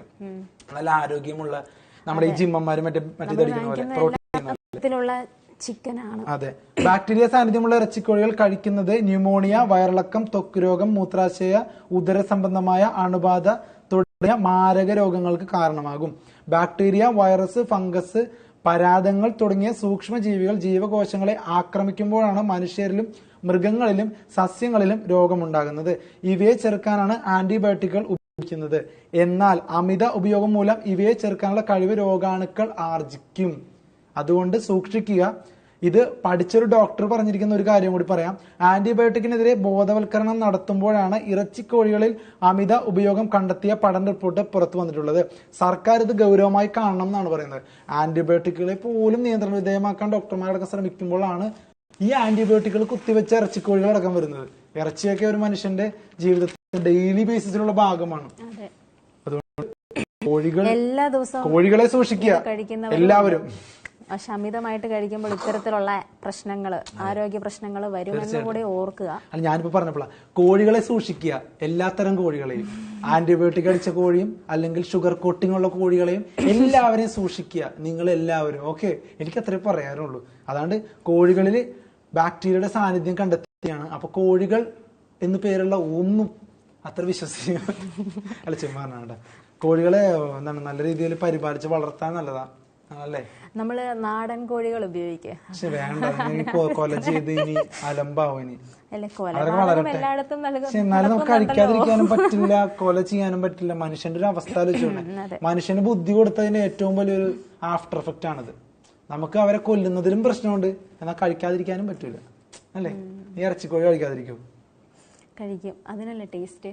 പക്ഷെ അവരെ കൊല്ലുന്ന അവർ രംഗം ഒന്ന് ആലോചിക്കും. അത് ഞാൻ കാണാറില്ല. മേടിച്ച് കണ്ടാലും കഴിക്കില്ലേ? എന്നാലും ഒരു വിഷമം വരില്ല നമുക്ക്. പക്ഷെ കറി റെഡിയായി കഴിയുമ്പോ ആരാണേലും അത് ശ്രദ്ധിക്കില്ല. തീർച്ചയായും. ഏറ്റവും ടേസ്റ്റ് ഉള്ള മാംസം മനുഷ്യന്റെ ഉണ്ടോ? അല്ല, എല്ലാത്തിനും കൊന്ന് തിന്നുന്നോണ്ട് പറയുന്ന മനുഷ്യന്റെ മാംസമാണ് ഏറ്റവും ടേസ്റ്റി എന്നുള്ളത് ഒരുപാട് പഠനങ്ങൾ പറയുന്നുണ്ട്. അങ്ങനെ കുറച്ച് സിനിമകളും ഉണ്ട്. ഹാനിബൽ മൂഡിലുള്ള സിനിമകളൊക്കെ കാണാൻ കാണാം. ഞാൻ വെറുതെ പറഞ്ഞെന്നുള്ളൂ. അത്ഭുതദ്വീപിനകത്ത്. അതെ, അത്ഭുതദ്വീപിനകത്ത്. അല്ല, അങ്ങനെയല്ല, വേറെ കുറെ സിനിമകളുണ്ട്. അപ്പൊ എന്തായാലും ഓക്കെ, കോഴികൾ ആന്റിബയോട്ടിക് മറ്റുള്ള കാര്യങ്ങളൊക്കെ ഉണ്ട്. സൂക്ഷിക്കുക, കഴിക്കുന്നവർ സൂക്ഷിക്കുക, ഒഴിവാക്കാൻ നോക്കുക, പച്ചക്കറിയിലോട്ട് തിരിയുക.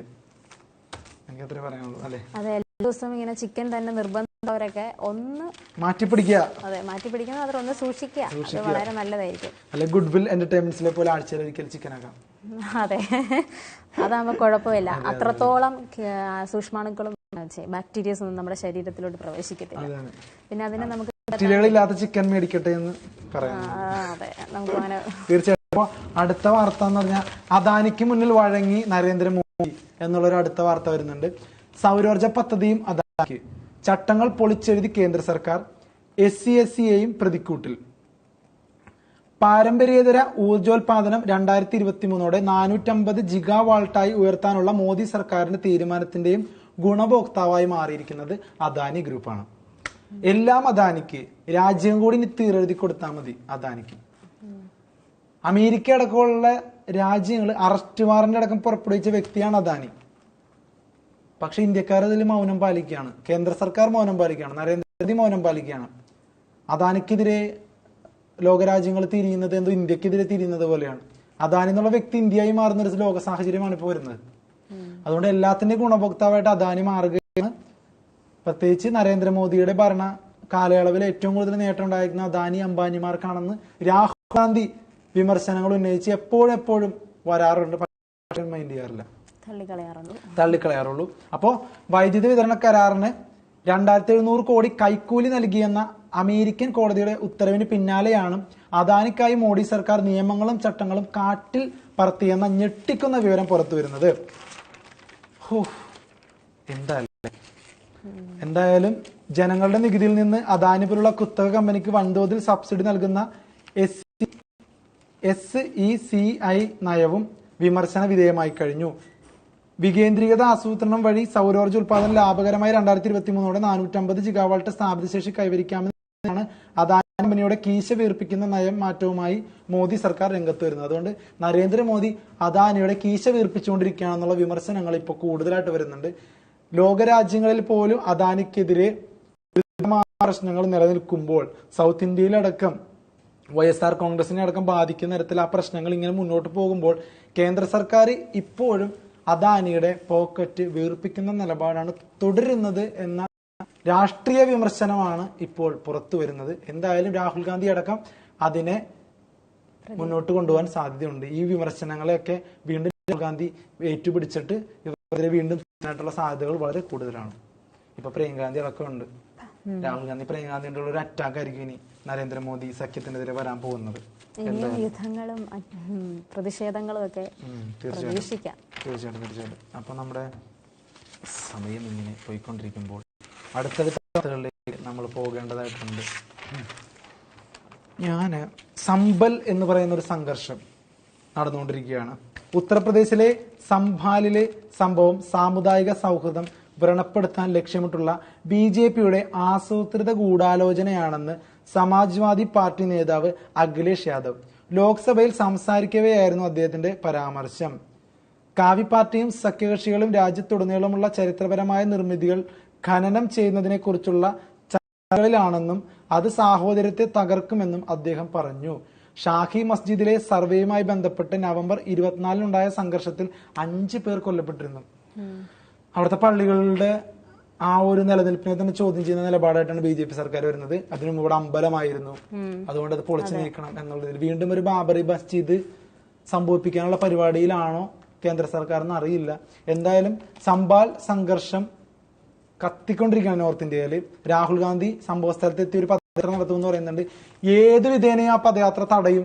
രാഹുൽ ഗാന്ധി എവിടെ കണ്ടാലും തടയണമെന്നാണ് BJP സർക്കാരിന്റെ ഉത്തരവ്. എന്താവും കണ്ടറിയാം. ഒരു വർഗീയ കലാപം ദൈവം ഇന്ത്യയിൽ താങ്ങൂല. അതായത് കേരളം തൊട്ട് അങ്ങോട്ട് നോക്കിക്കഴിഞ്ഞാൽ താങ്ങില്ല ഒരു വർഗീയ കലാപം. ഇനി ബംഗ്ലാദേശിലൊക്കെ തന്നെ കണ്ടില്ലേ, തിരിത്താണ് ഇവര്. ആ തിരി നമ്മൾ അണച്ചുകൊണ്ടേയിരിക്കണം. ഒരു മതേതര മൂല്യങ്ങൾ സംരക്ഷിക്കുന്ന ഒരു രാജ്യം എന്നുള്ള നിലയിൽ മതേതര ആ ഒരു രീതി തന്നെ മുന്നോട്ട് പോവുക. ഒരു മതതീവ്രവാദത്തിന് അവസരം കൊടുക്കുകയും ചെയ്യരുത്. നമുക്കത് താങ്ങാനേ പറ്റില്ല, അല്ലെ? അത്രത്തോളം എല്ലാ മതവിഭാഗങ്ങളും ഒരുമിച്ച് ജീവിക്കുന്ന നമ്മൾ ഇഴകലർന്ന് ജീവിക്കുന്ന ഒരു സമൂഹമാണ് നമ്മുടെ ഇന്ത്യ. ഇത്രത്തോളം ഭാഷകളും ഇത്രത്തോളം വൈവിധ്യങ്ങളായിട്ടുള്ള സംസ്കാരങ്ങളും വൈവിധ്യങ്ങളായിട്ടുള്ള മതങ്ങളുള്ള ഒരു രാജ്യം, ഇടകലർന്ന് ജീവിക്കുന്ന ഒരു രാജ്യം വേറെ ഇല്ല. പിന്നുള്ളത് അമേരിക്കയാണെന്ന് പറയാം. അമേരിക്കയിൽ ഇതുപോലെ തന്നെ നമ്മളെല്ലാവരും കൂടി അവിടെ ചേർന്നിട്ടാണ് ഇത്ര ആയിരിക്കുന്നത്. ഇന്ത്യക്കാരും എല്ലാവരും അവിടെയുണ്ട്. അതുകൊണ്ട് ഇന്ത്യ എന്നുള്ളത് അത്രത്തോളം മതേതരമായ ഒരു കൺസെപ്റ്റിൽ ഉരുത്തിരിഞ്ഞൊരു രാജ്യമാണ്. ആ രാജ്യത്തിൽ ഒരിക്കലും ഇങ്ങനത്തുള്ള കാര്യങ്ങൾ നടക്കാൻ പാടില്ല. അതുകൊണ്ട് പ്രതിപക്ഷം ശക്തമായി നിഷേധിക്കുന്നുണ്ട്. നമുക്ക് നോക്കാം. അപ്പോ അടുത്തടുത്ത വാർത്തകളിലേക്ക് നമുക്ക് പോവേണ്ടതായിട്ടുണ്ട്. പെട്ടെന്ന് നോക്കിയാൽ ജനുവരി 27 നടത്തുന്നില്ല. മനോരമയില് കാലാവസ്ഥ എങ്ങനെയാ പറയുന്നത്? ഫെയ്ഞ്ചൽ ദുർബലമായെന്നാണ് പറയുന്നത്. സമാധാനമായി. മഴ കുറഞ്ഞു, ശ്രദ്ധിച്ചില്ലായിരുന്നോ? അതുകൊണ്ട് ഇനി പേടിക്കണ്ട. പക്ഷെ എന്നാലും ആ ഒരു മഴ കൊണ്ട് ഒരുപാട് നാശനഷ്ടങ്ങൾ സംഭവിച്ചു. ഉരുൾപൊട്ടൽ ഉൾപ്പെടെ പല സ്ഥലങ്ങളിലും വെള്ളക്കെട്ടുണ്ടായി, ആളുകൾക്ക് ബുദ്ധിമുട്ടുകൾ ഉണ്ടായി, അല്ലേ? തീർച്ചയായിട്ടും ഉണ്ടായി. തമിഴ്നാട്ടിലും പുതുച്ചേരിയിലുമായി തീരം തൊട്ട ഫെയ്ഞ്ചൽ ചുഴലിക്കാറ്റ് ദുർബലമായി. കർണാടകയിലൂടെ അറബിക്കടലിലെത്തി. നിലവിലെ ന്യൂനമർദ്ദത്തിനും അന്തരീക്ഷ ചുഴിക്കും ഇടയിലുള്ള അവസ്ഥയിലാണിത്. കർണാടക തീരത്തും അറബിക്കടലിന്റെ കിഴക്കൻ മധ്യമേഖലയിലുമാണ് സ്ഥാനം. പടിഞ്ഞാറ് വടക്കു പടിഞ്ഞാറ് ദിശയിൽ സഞ്ചരിക്കുന്ന സിസ്റ്റം 2 ദിവസം കൂടി ഇതേ മേഖലയിൽ തുടരും. ഇന്ന് ശക്തി വീണ്ടും കുറയുമെന്നാണ് പ്രവചനം. അതുകൊണ്ട് ഫെങ്കൽ അങ്ങനെ പലതരത്തിൽ അതിനെ പ്രൊനൗൺസ് ചെയ്യുന്നുണ്ട്. എന്തായാലും എന്ത് മാങ്ങത്തിനായാലും ആ ചുഴലിക്കാറ്റിന്റെ പ്രഭാവം കുറഞ്ഞുകൊണ്ടിരിക്കുകയാണ്. അതെ, നേരത്തെ ഇത് വീണ്ടും ശക്തിപ്പെട്ട് ന്യൂനമർദ്ദവും വീണ്ടും മറ്റൊരു ചുഴലിക്കാറ്റുമാകാനുള്ള സാധ്യതകൾ പ്രവചിച്ചിരുന്നെങ്കിലും ഇക്കാര്യത്തിൽ ഔദ്യോഗിക സ്ഥിരീകരണമില്ല. ചുഴലിക്കാറ്റ് മറ്റൊരു ചുഴലിക്കാറ്റ് ഉണ്ടാകില്ല. അതെ, അതല്ലേ തന്നെ കുറഞ്ഞായിരുന്നു മഴ. ഇന്നലെയും ഇന്നും ഒക്കെ ആയിട്ട് മഴ കുറഞ്ഞിരുന്നു. ആ മിനിഞ്ഞാന്നത്തെ ഒരു അവസ്ഥയൊക്കെ വെച്ച് നോക്കുമ്പോൾ ചുഴലിക്കാറ്റിന് സാഹചര്യമില്ല. കാലാവസ്ഥാ പ്രവചനങ്ങൾ കൃത്യമായി നിങ്ങൾ മുൻകരുതലുകൾ എടുത്തുകൊണ്ട് നിങ്ങൾ ശ്രദ്ധിക്കണം, അല്ലെ? അതെ, കേരളത്തിൽ മഴ കുറഞ്ഞിട്ടുണ്ട്, ശക്തി കുറഞ്ഞിട്ടുണ്ടെന്നാണ് പറയുന്നത്. ഇന്നലെ വടക്കൻ ജില്ലകളിൽ വിവിധയിടങ്ങളിൽ ഒറ്റപ്പെട്ട ശക്തമായ മഴ കിട്ടിയതൊഴിച്ചാൽ മറ്റിടങ്ങളിലെല്ലാം മഴ അകന്നു നിന്നു. അതുകൊണ്ട് വിദ്യാഭ്യാസ സ്ഥാപനങ്ങൾക്കൊന്നും അവധിയില്ല. ഇനി ആരും പ്രതീക്ഷിക്കേണ്ട. മനസ്സിലാവുന്നുണ്ടോ? അപ്പോൾ എന്തായാലും ഫിഞ്ചാൽ ചുഴലിക്കാറ്റ് അകന്നു പോയിക്കൊണ്ടിരിക്കുകയാണ്. അപ്പോ എന്തായാലും നല്ല കാര്യം. ഇത്തരത്തിലുള്ള അപകടങ്ങൾ വരാതിരിക്കട്ടെ. കാര്യം നമ്മള് കുറച്ചു പേർക്ക് ഇതിൽ ബാധിക്കുന്നില്ല. എന്നാൽ ഈ മലപ്രദേശങ്ങളിലൊക്കെ താമസിക്കുന്നവർക്കും വെള്ളത്തിനോട് ഒറ്റപ്പെട്ട സ്ഥലങ്ങളിൽ താമസിക്കുന്നവർക്കൊക്കെ ഇത്തരത്തിലുള്ള അതെ തീർച്ചയായും നമുക്കൊക്കെ അത് ജസ്റ്റ് ഒരു കാലാവസ്ഥ റിപ്പോർട്ട് പോലെ ഇങ്ങനെ വായിച്ചു പോകാന്നേ ഉള്ളൂ. പക്ഷെ അത് അനുഭവിക്കുന്നവർക്ക് അറിയുള്ളൂ അതിന്റെ ഗുരുതരാവസ്ഥ. തീർച്ചയായിട്ടും അതുകൊണ്ട് ഇപ്പൊ തൽക്കാലം പേടിക്കേണ്ട ആവശ്യമില്ല. പ്രകൃതിയെ നമുക്ക് പിണക്കാതെ മുന്നോട്ട് പോവാ. പ്രകൃതിയെ നല്ല രീതിയിലല്ലേ റെസ്പെക്ട് ചെയ്ത് മുന്നോട്ട് പോവാ. ഡൊണാൾഡ് ട്രംപിന്റെ 2 പ്രസ്താവനകളാണ് പത്രങ്ങൾ റിപ്പോർട്ട് ചെയ്തിരിക്കുന്നത്. ഒന്ന്, ബന്ദികളാക്കിയവരെ സത്യപ്രതിജ്ഞ ചെയ്യുന്നതിന് മുമ്പ് വിട്ടയക്കണം, അല്ലെങ്കിൽ ഹമാസ് ആയാലും മിഡിൽ ഈസ്റ്റ് ആയാലും ഒരു നരക തുല്യ ഭൂമിയാക്കി മാറ്റുമെന്നുള്ള ഭീഷണിയാണ് ട്രംപ് കഴിഞ്ഞ ദിവസങ്ങളിൽ ഉയർത്തിയിരിക്കുന്നത്. ഇപ്പോഴിതാ കാനഡയെ പരിഹസിച്ചിരിക്കുകയാണ് ഡൊണാൾഡ് ട്രംപ് പറഞ്ഞിരിക്കുന്നത് കാനഡയ്ക്ക് വേണമെങ്കിൽ US സംസ്ഥാനമാകാം എന്നാണ്. അമേരിക്കയിലെ ഒരു സംസ്ഥാനമാകാം കാനഡയ്ക്ക് വേണമെങ്കിൽ. നികുതി ഇളവ് ആവശ്യപ്പെട്ട കനേഡിയൻ പ്രധാനമന്ത്രി ജസ്റ്റിൻ ട്രൂഡോയ്ക്ക് പരിഹാസവുമായി നിയുക്ത US പ്രസിഡന്റ് ഡൊണാൾഡ് ട്രംപ് 25% നികുതി ചുമത്തുമെന്ന് നിലപാട് രാജ്യത്തിന്റെ സമ്പദ് വ്യവസ്ഥയെ തകർക്കുമെന്ന് ട്രൂഡോ പറഞ്ഞതിന് പിന്നാലെ കാനഡയെ വേണമെങ്കിൽ അമേരിക്കയുടെ ഒരു സംസ്ഥാനമായി പ്രഖ്യാപിക്കാമെന്നാണ് ട്രംപ് പറഞ്ഞിരിക്കുന്നത് പരിഹാസ ചുവയോടെ. ഒന്നാമത് ട്രൂഡോ ഇന്ത്യക്കാരോടൊക്കെ ചെറിയ രീതിയിൽ ഒരു നീരസം ഉണ്ടായിരുന്നു കുറച്ചാൾ മുമ്പ്. ഖലിസ്ഥാന്റെ നിജാർ എന്ന ഒരാളുടെ കൊല്ലപ്പെടൽ മൂലം അതിൽ ഇന്ത്യക്കാർക്ക് പങ്കുണ്ട്. നരേന്ദ്രമോദി അടക്കം അല്ലെങ്കിൽ അമിത്ഷാ അടക്കം അറിഞ്ഞുകൊണ്ടാണ് ഇത് ചെയ്തതെന്നുള്ള കർശനമാക്കി. കുടിയേറ്റ നിയമങ്ങളൊക്കെ ഭയങ്കര കർശനമാക്കിയിരുന്നു. അതുകൊണ്ട് ഇന്ത്യക്കാരെ കുറെ വെള്ളം കുടിപ്പിച്ചതാണ് അദ്ദേഹം. പക്ഷെ എലോൺ മസ്ക് പറഞ്ഞിരുന്നു ഡൊണാൾഡ് ട്രംപ് വരുന്നതോടുകൂടി കാനഡയുടെ കാര്യത്തിൽ തീരുമാനമാകും എന്നുള്ള നിലയിൽ ആ ഇലക്ഷനൊക്കെ നടക്കുന്ന സമയത്ത്. അപ്പോ കാനഡയ്ക്ക് ോടുള്ള ആ ഒരു വിരോധവും എല്ലാം ഇങ്ങനെ കൊടുമ്പിരി കൊണ്ട നാളുകളുണ്ടായിരുന്നു. ആ നാളുകൾക്ക് ശേഷം ഇപ്പോൾ വരുന്ന ഒരു വാർത്ത, ഡൊണാൾഡ് ട്രംപ് കാനഡയുടെ പ്രസിഡന്റ് ട്രൂഡോയ്ക്ക് എതിരെ തിരിഞ്ഞിരിക്കുകയാണ്. ഒരു പരിഹാസച്ചുവയോടുകൂടി വേണമെങ്കിൽ കാനഡയെ ഞങ്ങളുടെ ഒരു സംസ്ഥാനമായി പ്രഖ്യാപിച്ചേക്കാം എന്നാണ് ഡൊണാൾഡ് ട്രംപ് പറഞ്ഞിരിക്കുന്നത്. ട്രംപിന്റെ തീരുമാനം പുനഃപരിശോധിക്കണമെന്നും അത് കാനഡയുടെ വിപണിയെ കൊല്ലുമെന്നും ട്രൂഡോ പറഞ്ഞു. എന്നാൽ $100 ബില്യൺ US-ൽ നിന്ന് കൊള്ളയടിക്കാതെ നിങ്ങളുടെ രാജ്യത്തിന് നിലനിൽക്കാനാവില്ലേ എന്നാണ് ട്രംപ് തിരിച്ചു ചോദിച്ചത്. തുടർന്ന് ട്രൂഡോയ്ക്ക് ഗവർണർ എന്നതിനേക്കാൾ മികച്ച പദവി പ്രധാനമന്ത്രി തന്നെയാണെന്നും ട്രംപ് പറഞ്ഞതായി ഫോക്സ് ന്യൂസ് റിപ്പോർട്ട് ചെയ്തു. എന്നാൽ ട്രംപിന്റെ മറുപടി കേട്ട ട്രൂഡോ അദ്ദേഹത്തിന്റെ സഹായികളും പരിഭ്രാന്തരായതായും റിപ്പോർട്ടിൽ പറയുന്നു. അതുകൊണ്ട് അമേരിക്കയ്ക്ക് ഒരു മറുപടി കൊടുക്കാന്നൊക്കെ പറഞ്ഞാൽ വീണ്ടും അത് വലിയ കോലാഹലങ്ങളിലേക്ക് പോകും അല്ലേ. അതുകൊണ്ട് ട്രൂഡോ ആപ്പിലായിരിക്കുകയാണ്. വല്ല കാര്യം ഉണ്ടായിരുന്ന ഉള്ള കാര്യം ചെയ്ത് പോയാൽ പോരെ. എന്തായാലും അമേരിക്ക ഇപ്പൊ പുതിയ നിലപാടുകളായി മുന്നോട്ട് പോകാൻ ഡൊണാൾഡ് ട്രംപ് 2ഉം കൽപ്പിച്ചുള്ള വരവാണ്. നമ്മുടെ യൂടോക്കിലെ മരിയയുടെ അടക്കം ഫേവറേറ്റ് ആണ് ഡൊണാൾഡ് ട്രംപ്. ഇന്നലെ എന്നോട് പറയുന്നുണ്ടായിരുന്നു എനിക്ക് ഡൊണാൾഡ് ട്രംപിന് ഭയങ്കര ഇഷ്ടമാണെന്നൊക്കെ. അത് ഡൊണാൾഡ് ട്രംപ് കുറെ പേരുടെ ഇഷ്ടം നേടി മുന്നോട്ട് പോകുന്ന ഒരു സാഹചര്യമാണ് 2ാം വട്ടത്തിലെ വരവിൽ കാണുന്നത്. പക്ഷെ ഒരുപക്ഷെ നമുക്കൊക്കെ അത് നല്ലതല്ലേ ഇന്ത്യക്കാരെ സംബന്ധിച്ച് പല കാര്യങ്ങളില്. നരേന്ദ്രമോദിയോട് അദ്ദേഹത്തിന് ഭയങ്കരമായ ഒരു സൗഹൃദമാണ്. നരേന്ദ്രമോദി ഒരു സഹോദരൻ പോലെയാണ് വിദേശ രാജ്യങ്ങളിൽ അധികം താമസിക്കുന്നതൊക്കെ. അപ്പോ പ്രത്യേകിച്ച് ഒരുപാട് ഇന്ത്യക്കാര് ട്രംപിന്റെ ഈ കീഴിലുണ്ട്. അദ്ദേഹത്തിന്റെ ഒരു ഭരണസമിതിയിൽ വിവേക് രാമസ്വാമിയെ പോലുള്ള പാലക്കാട്ടുകാരൻ അങ്ങനെയുള്ള ആളുകളടക്കം ഉണ്ട്. നല്ല കാര്യങ്ങൾ വരുമായിരിക്കും. സംഭവിക്കട്ടെ, നല്ല സംഭവിക്കട്ടെ. എന്തായാലും ട്രൂഡോയ്ക്ക് ഇട്ട് പണി കിട്ടണം. കുറെ ഇന്ത്യനെ വെള്ളം കുടിപ്പിച്ചതാ ഖലിസ്ഥാന്റെ കൂടെ നിന്ന്. അതിന് ട്രൂഡോയ്ക്ക് ഇട്ട് 8ന്റെ പണി കിട്ടിക്കൊണ്ടേയിരിക്കുകയാണ്. ഡൊണാൾഡ് ട്രംപ് അതിന് ചുക്കാൻ പിടിക്കുകയാണ്. സാഹചര്യം കിട്ടുമ്പോഴൊക്കെ ഡൊണാൾഡ് ട്രംപ് ഇപ്പോൾ ട്രൂഡോയെ പരിഹസിക്കുന്നുണ്ട്.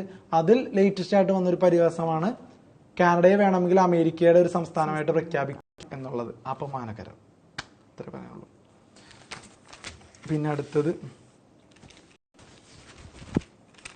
നമുക്ക് ഇനി സ്പോർട്സ് പേജിലേക്ക് പോയാലോ? അങ്ങനെ ഞങ്ങൾ സ്പോർട്സ് പേജിൽ ഒരു പ്രധാനപ്പെട്ട വാർത്ത എന്താണെന്നറിയോ? നമ്മുടെ ബാഡ്മിന്റൺ താരം PV സിന്ധു വിവാഹം കഴിക്കാൻ പോകും. അതെ, അത് 2 ദിവസമായിട്ട് പരാമർശിക്കുന്നുണ്ടെന്ന് തോന്നുന്നു. നല്ല സാരിയെ കൊടുത്ത് നല്ല പിക്ചർ കണ്ടു. സായിയുടെ സ്വന്തമാകാൻ സിന്ധു. ബാഡ്മിന്റൺ താരം PV സിന്ധുവിന്റെ വിവാഹം 22-ന് വരൻ IT കമ്പനി മേധാവി വെങ്കട ദത്ത സായി. ഹൈദരാബാദ്. ബാഡ്മിന്റൺ കോർട്ടുകളിൽ ഇന്ത്യയുടെ ഇടിമുഴക്കമായി മാറിയ 2 ഒളിമ്പിക് മെഡലുകൾക്കുടമയായ PV സിന്ധു വിവാഹിതയാവുന്നു. മനോഹരമായ വാർത്ത, സന്തോഷ വാർത്ത. ഓക്കെ. കുടുംബ സുഹൃത്തും പ്രമുഖ സോഫ്റ്റ്വെയർ കമ്പനിയായ പെർസിഡെക്സ് ടെക്നോളജീസിന്റെ എക്സിക്യൂട്ടീവ് ഡയറക്ടറും ആയിട്ടുള്ള ഹൈദരാബാദ് സ്വദേശിയുമായ വെങ്കടദത്ത സായിയാണ് വരൻ. 1 മാസം മുമ്പാണ് വിവാഹ നിശ്ചയം നടന്നത്. ഡിസംബർ 22 രാജസ്ഥാനിലെ ഉദയ്പൂരിലായിരിക്കും വിവാഹം. 20-ാം തീയതി ചടങ്ങുകൾ ആരംഭിക്കും. 24 ഹൈദരാബാദിൽ വിവാഹ സത്കാരവും നടക്കും. മുൻ ദേശീയ ബോളിവുഡ് താരങ്ങളായ PV രമണയുടെയും പി വിജയുടെയും മകളാണ് സിന്ധു. എന്തായാലും സിന്ധുവിനൊരു മനോഹരമായ ദാമ്പത്യ ജീവിതം ഉണ്ടാവട്ടെ. വിവാഹ മംഗള ആശംസകൾ. അതെ, ആതിരയുടെയും എന്റെയും പേരിൽ, യൂട്ടോക്കിന്റെയും പേരിൽ. നമുക്ക് ശരത്തിന് അന്ന് കല്യാണ വീഡിയോ എടുക്കാൻ പറഞ്ഞേക്കാം. വേണ്ടിട്ട് PV സിന്ധുവിന്റെ കല്യാണം എക്സ്ക്ലൂസീവ്. ക്ഷമിക്കണം, ഇല്ല ശരത്ത് വീട് പറയുകയാണ്. അപ്പൊ എന്നാലും PV സിന്ധുവിന്റെ കല്യാണം അല്ല, കേരളത്തിൽ നിന്ന് ആരും ക്ഷണിക്കാന്നില്ല, നോർത്ത് ഇന്ത്യയിലോട്ടൊന്നും. ഓക്കെ, ഞങ്ങൾ ആ പറയാണ്, വിവാഹം പറയാണ്. ക്ഷണിച്ചില്ലെങ്കിലും മീഡിയക്കാരെല്ലാരും അറിഞ്ഞോ, കാണുന്നുണ്ടെങ്കിൽ വിവാഹം 22 രാജസ്ഥാനിൽ ഉദയ്പൂരിലായിരിക്കും. പ്രത്യേകിച്ച് എടപ്പള്ളിന്ന് വണ്ടിയൊന്നും ഉണ്ടാവില്ല. ഇവർക്ക് എടപ്പള്ളിന്ന് വണ്ടി ഉണ്ടാവും, കേരളത്തിൽ എവിടെ കല്യാണം തന്നാലും. അപ്പൊ എന്തായാലും PV സിന്ധുവിന്റെ കല്യാണം വരാൻ പോവാണ്. ഓക്കെ, അപ്പൊ ഈ സ്പോർട്സ് പേജ് വായിച്ചില്ല, കല്യാണം നമ്മൾ നിർത്തി. അടുത്ത സ്പോർട്സ് വാർത്തകൾ പറയും. എഡിറ്റർ സ്പെഷ്യൽ കട്ട് ചെയ്തിരുന്നേ, സ്പോർട്സ് ന്യൂസ് ആയിട്ട് ഒതുക്കരുത്. സ്പെഷ്യലായിട്ട് PV സിന്ധുവിന്റെ കല്യാണം എന്നുള്ളതിൽ കട്ട് ചെയ്യണേ.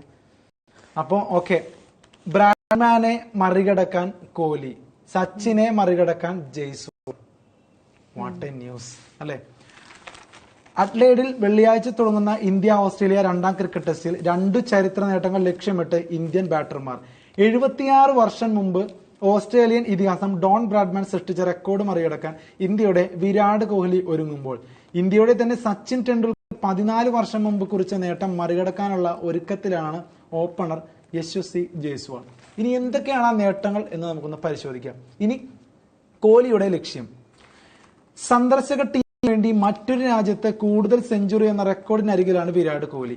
ഈ പരമ്പരയിലെ ആദ്യ ടെസ്റ്റിൽ സെഞ്ചുറി നേടിയതോടെ കോഹ്ലി ഓസ്ട്രേലിയയിൽ ആകെ 10 സെഞ്ചുറി അടിച്ചു, ഏകദിനത്തിൽ ഉൾപ്പെടെ.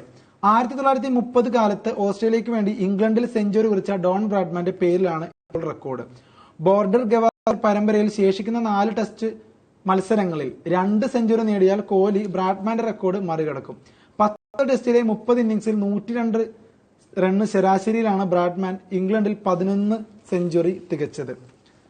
2011 തുടങ്ങി 43 മത്സരങ്ങളിലെ 55 ഇന്നിംഗ്സിലാണ് കോഹ്ലി ഓസ്ട്രേലിയയിൽ 10 സെഞ്ചുറി നേടിയത്. ഇതിനൊപ്പം 13 അർദ്ധ സെഞ്ചുറികളുമുണ്ട്. അപ്പൊ കോഹ്ലിക്ക് ബ്രാഡ്മാന്റെ ആ സെഞ്ചുറി റെക്കോർഡ് തകർക്കുക എന്നുള്ള ലക്ഷ്യമാണ് ഉള്ളത്. ജയ്സ്വാളിന് ഏത് റെക്കോർഡ് തകർക്കാനാണ് എന്നുള്ളത് നമുക്ക് നോക്കാം. സച്ചിന്റെ റെക്കോർഡാണ് ജയ്സ്വാളിന്റെ മുമ്പിലുള്ളത്. ഈ വർഷം ഉജ്ജ്വല ഫോമിൽ ബാറ്റ് ചെയ്യുന്ന യശസ്വി ജയ്സ്വാൾ ടെസ്റ്റിൽ ഒരു കലണ്ടർ വർഷം ഇന്ത്യക്ക് വേണ്ടി കൂടുതൽ റൺസ് എന്ന റെക്കോർഡിനരികിലാണ്. പെർത്ത് ടെസ്റ്റിലെ 2ാം ഇന്നിംഗ്സിൽ 161 റൺസ് അടിച്ചതോടെ ജയ്സ്വാളിന് ഈ വർഷം 1280 റൺസായി. 12 ടെസ്റ്റിലെ 23 ഇന്നിംഗ്സിലാണ് ഇത്രയും സ്കോർ ചെയ്തത്. ഇതിൽ 3 സെഞ്ചുറിയും ഉണ്ട്. 2010 14 ടെസ്റ്റിൽ 1562 റൺസ് നേടിയ സച്ചിൻ ടെണ്ടുൽക്കറുടെ പേരിലാണ് ഇപ്പോൾ റെക്കോർഡ്. ഈ വർഷം 3 ടെസ്റ്റുകൾ ശേഷിക്കെ 282 റൺസ് കൂടി നേടിയാൽ ജയ്സ്വാൾ സച്ചിനെ മറികടക്കും. അതുകൊണ്ട് വിരാട് കോഹ്ലി ബ്രാഡ്മാനെയും യശസ്വി ജയ്സ്വാൾ സച്ചിൻ ടെണ്ടുൽക്കറെയും മറികടക്കട്ടെ. റെക്കോർഡുകളൊക്കെ തകർക്കപ്പെടാനുള്ളതാണ് പുതിയ ആളുകൾ വരുമ്പോൾ, അല്ലെ? അതിൽ യാതൊരുവിധ സംശയവുമില്ല. എന്തായാലും അഡ്ലേഡില് ടെസ്റ്റ് തുടങ്ങാൻ പോവാണ്. 2ാമത്തെ ടെസ്റ്റിനുള്ള ഒരുക്കങ്ങൾ തുടങ്ങിക്കഴിഞ്ഞു. സ്മിത്തിന് പരിക്കുണ്ട് കേട്ടോ. ഇന്ത്യക്കെതിരായ ടെസ്റ്റ് തുടങ്ങാനിരിക്കെ ഓസ്ട്രേലിയയുടെ പ്രധാന ബാറ്റർ സ്റ്റീവൻ സ്മിത്തിന് പരിക്കുണ്ട്. ചൊവ്വാഴ്ച മത്സരത്തിനിടെ വലം കൈയിലെ തള്ളവിരലിനാണ് പരിക്കേറ്റത്. ഉടൻ തന്നെ ഗ്രൗണ്ട് വിട്ടു. പരിക്ക് ഗുരുതരമല്ലെന്നാണ് റിപ്പോർട്ടുകൾ. എന്തായാലും ടെസ്റ്റ് നമ്മളും വെയിറ്റ് ചെയ്യാണ്, ടെസ്റ്റ് ക്രിക്കറ്റിന് വേണ്ടിയിട്ട്. ഓക്കെ, പിന്നെ പിന്നെ പിന്നെ പിന്നെ ഒരു കാര്യം കൂടെ, നമ്മൾ ബ്രാഡ്മാനെ കുറിച്ച് പറഞ്ഞു. ബ്രാഡ്മാന്റെ റെക്കോർഡ് വിരാട് കോഹ്ലി വെട്ടിക്കാൻ പോവുകയാണ് എന്ന് പറഞ്ഞായിരുന്നു. ബ്രാഡ്മാന്റെ ആ തൊപ്പി ഉണ്ടല്ലോ, വളരെ ചരിത്ര പ്രസിദ്ധമായിട്ടുള്ള ആ ഒരു ഓസ്ട്രേലിയൻ തൊപ്പി, ആ തൊപ്പിക്ക് 2.62 കോടി രൂപ കിട്ടിയിരിക്കുകയാണ്. എന്താല്ലേ. ഇന്ത്യക്കെതിരായി 1947-48 പരമ്പരയിൽ, 47-48 നമുക്ക് സ്വാതന്ത്ര്യം കിട്ടുന്ന സമയം, പരമ്പരയിൽ ഓസ്ട്രേലിയൻ ക്രിക്കറ്റ് ഇതിഹാസം ഡോൺ ബ്രാഡ്മാൻ ധരിച്ച പച്ചത്തൊപ്പിക്ക് ലേലത്തിൽ ലഭിച്ചത് $2.5 ലക്ഷം. അതായത് ലേല പ്രീമിയവും ഉൾപ്പെടെ ഏകദേശം 2.62 കോടി രൂപയാണ് തൊപ്പി നേടിയെടുത്തത്. 10 മിനിറ്റിനുള്ളിൽ ലേലം നടന്നതായി ലേല കമ്പനി ബോൺഹാംസ് അറിയിച്ചു. പരമ്പരയിൽ ഉജ്ജ്വല ബാറ്റിംഗ് പ്രകടനം നടത്തിയ ബ്രാഡ്മാൻ 6 ഇന്നിംഗ്സുകളിൽ നിന്ന് 178.75 ശരാശരിയിൽ 715 റൺസാണ് നേടിയത്. 1928 ബ്രാഡ്മാൻ അരങ്ങേറ്റം കുറിച്ച പരമ്പരയിൽ ധരിച്ച തൊപ്പിക്ക് 2020 നടന്ന ലേലത്തിൽ $2.9 ലക്ഷം ലഭിച്ചിരുന്നു. ലോകം കണ്ട ഏറ്റവും മികച്ച ബാറ്ററായി അറിയപ്പെടുന്ന ബ്രാഡ്മാൻ 52 ടെസ്റ്റുകളിൽ 99.94 ശരാശരിയിൽ 6,996 റൺസ് നേടിയിരുന്നു. 2001 92-ാം വയസ്സിൽ അദ്ദേഹം അന്തരിച്ചു. അവിടെ തൊപ്പിക്ക് 2.62 കോടി രൂപ വില കിട്ടുമ്പോൾ ഇവിടെ ഒരു തൊപ്പി ഒളിവിലാണ്. അവിടെ ബ്രാഡ്മാന്റെ തൊപ്പിക്ക് 2.2 ലക്ഷം കോടി രൂപ ലേലത്തിൽ വില കിട്ടുകയാണ്. ഇവിടെ ഒരു തൊപ്പി MDMA കേസിൽ ഒളിവിൽ നടക്കണം. ഇതാണ് ലോക സാഹചര്യം അല്ലേ? MDMA കേസ് വ്യാജമാണെന്ന് പറയുന്നുണ്ട്.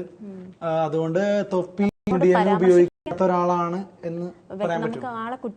നമുക്ക് കുറ്റം പറയാൻ പറ്റില്ല, കാരണം നമുക്ക് അറിയില്ല. തൊപ്പിയെ കുറെ നാളായി പോലീസ് ഇങ്ങനെ ടോർച്ചർ ചെയ്യുന്നതായി ഒക്കെ പറയപ്പെടുന്നുണ്ട്. തൊപ്പിയുടെ ആരാധകർ പറയുന്നത് തൊപ്പി നിരപരാധിയാണെന്നാണ്. തൊപ്പി MDMA ഉപയോഗിച്ചിട്ടില്ല, കൈകൊണ്ട് തൊട്ടിട്ട് പോലും ഇല്ല. തൊപ്പിക്ക് അങ്ങനെ യാതൊരുവിധ ദുശ്ശീലങ്ങളും ഇല്ല. തൊപ്പി വളരെ മാന്യനായ ഒരു വ്യക്തിയാണെന്നാണ് ആരാധകർ പറയുന്നത്. അതുകൊണ്ട് തൊപ്പിയുടെ ആരാധകർ പറയുന്ന കാര്യമാണ്. പോലീസ് എത്രത്തോളം ഇത് മുഖവിലക്കെടുക്കും നമുക്ക് അറിയില്ല. എന്തായാലും ആരാധകരുടെ മൊഴിയെടുക്കുമെന്ന് നമുക്കറിയില്ല. ആരാധകർ ആരൊക്കെയാണെന്ന് പറഞ്ഞാൽ പോലീസിന് കുറച്ചും കൂടി എളുപ്പമായിരുന്നു മൊഴിയെടുക്കാൻ. തെളിവ് സഹിതം കാണിക്കുകയാണ്. ഈ VJ മച്ചനെ കാണിച്ച പോലെ തെളിവ് സഹിതം കാണിക്കുവാണെങ്കിൽ തൊപ്പിയെ കുറച്ചും കൂടി നല്ല രീതിയിൽ പിടിക്കാമായിരുന്നു. എന്നിട്ട് വിട്ടയക്കാമല്ലോ. സാധാരണ അങ്ങനെയാണല്ലോ, പല കേസുകളിലും പിടിക്കുന്നു, വിട്ടയക്കുന്നു. എന്തായാലും യാഥാർത്ഥ്യം എന്താണെന്ന് തിരിച്ചറിയാം. അതെ, യാഥാർത്ഥ്യം തിരിച്ചറിയട്ടെ. തൊപ്പി തെറ്റുകാരനാണോ അല്ലയോ എന്നുള്ളത് പോലീസ് നിയമപരമായിട്ട് തീരുമാനിക്കട്ടെ, അല്ലേ? തീർച്ചയായിട്ടും. അപ്പോ ഈ കാര്യം കൂടി പറഞ്ഞ് അപ്പോ ഈ കാര്യം കൂടി പറഞ്ഞുകൊണ്ട് നമ്മൾ ഇന്നത്തെ പത്രവാർത്താസ് വൈൻഡപ്പ് ചെയ്യുകയാണ്. ഇത്രയും നേരം ഞങ്ങളെ കേട്ട് സഹിച്ചിരുന്ന എല്ലാവർക്കും ഞങ്ങളുടെ നന്ദി. അപ്പോൾ വീണ്ടും അടുത്ത എപ്പിസോഡിൽ കാണും വരേക്കും ഗുഡ് ബൈ. ഇത് ആതിര, ഞാൻ അക്ഷയ് ദീപ്.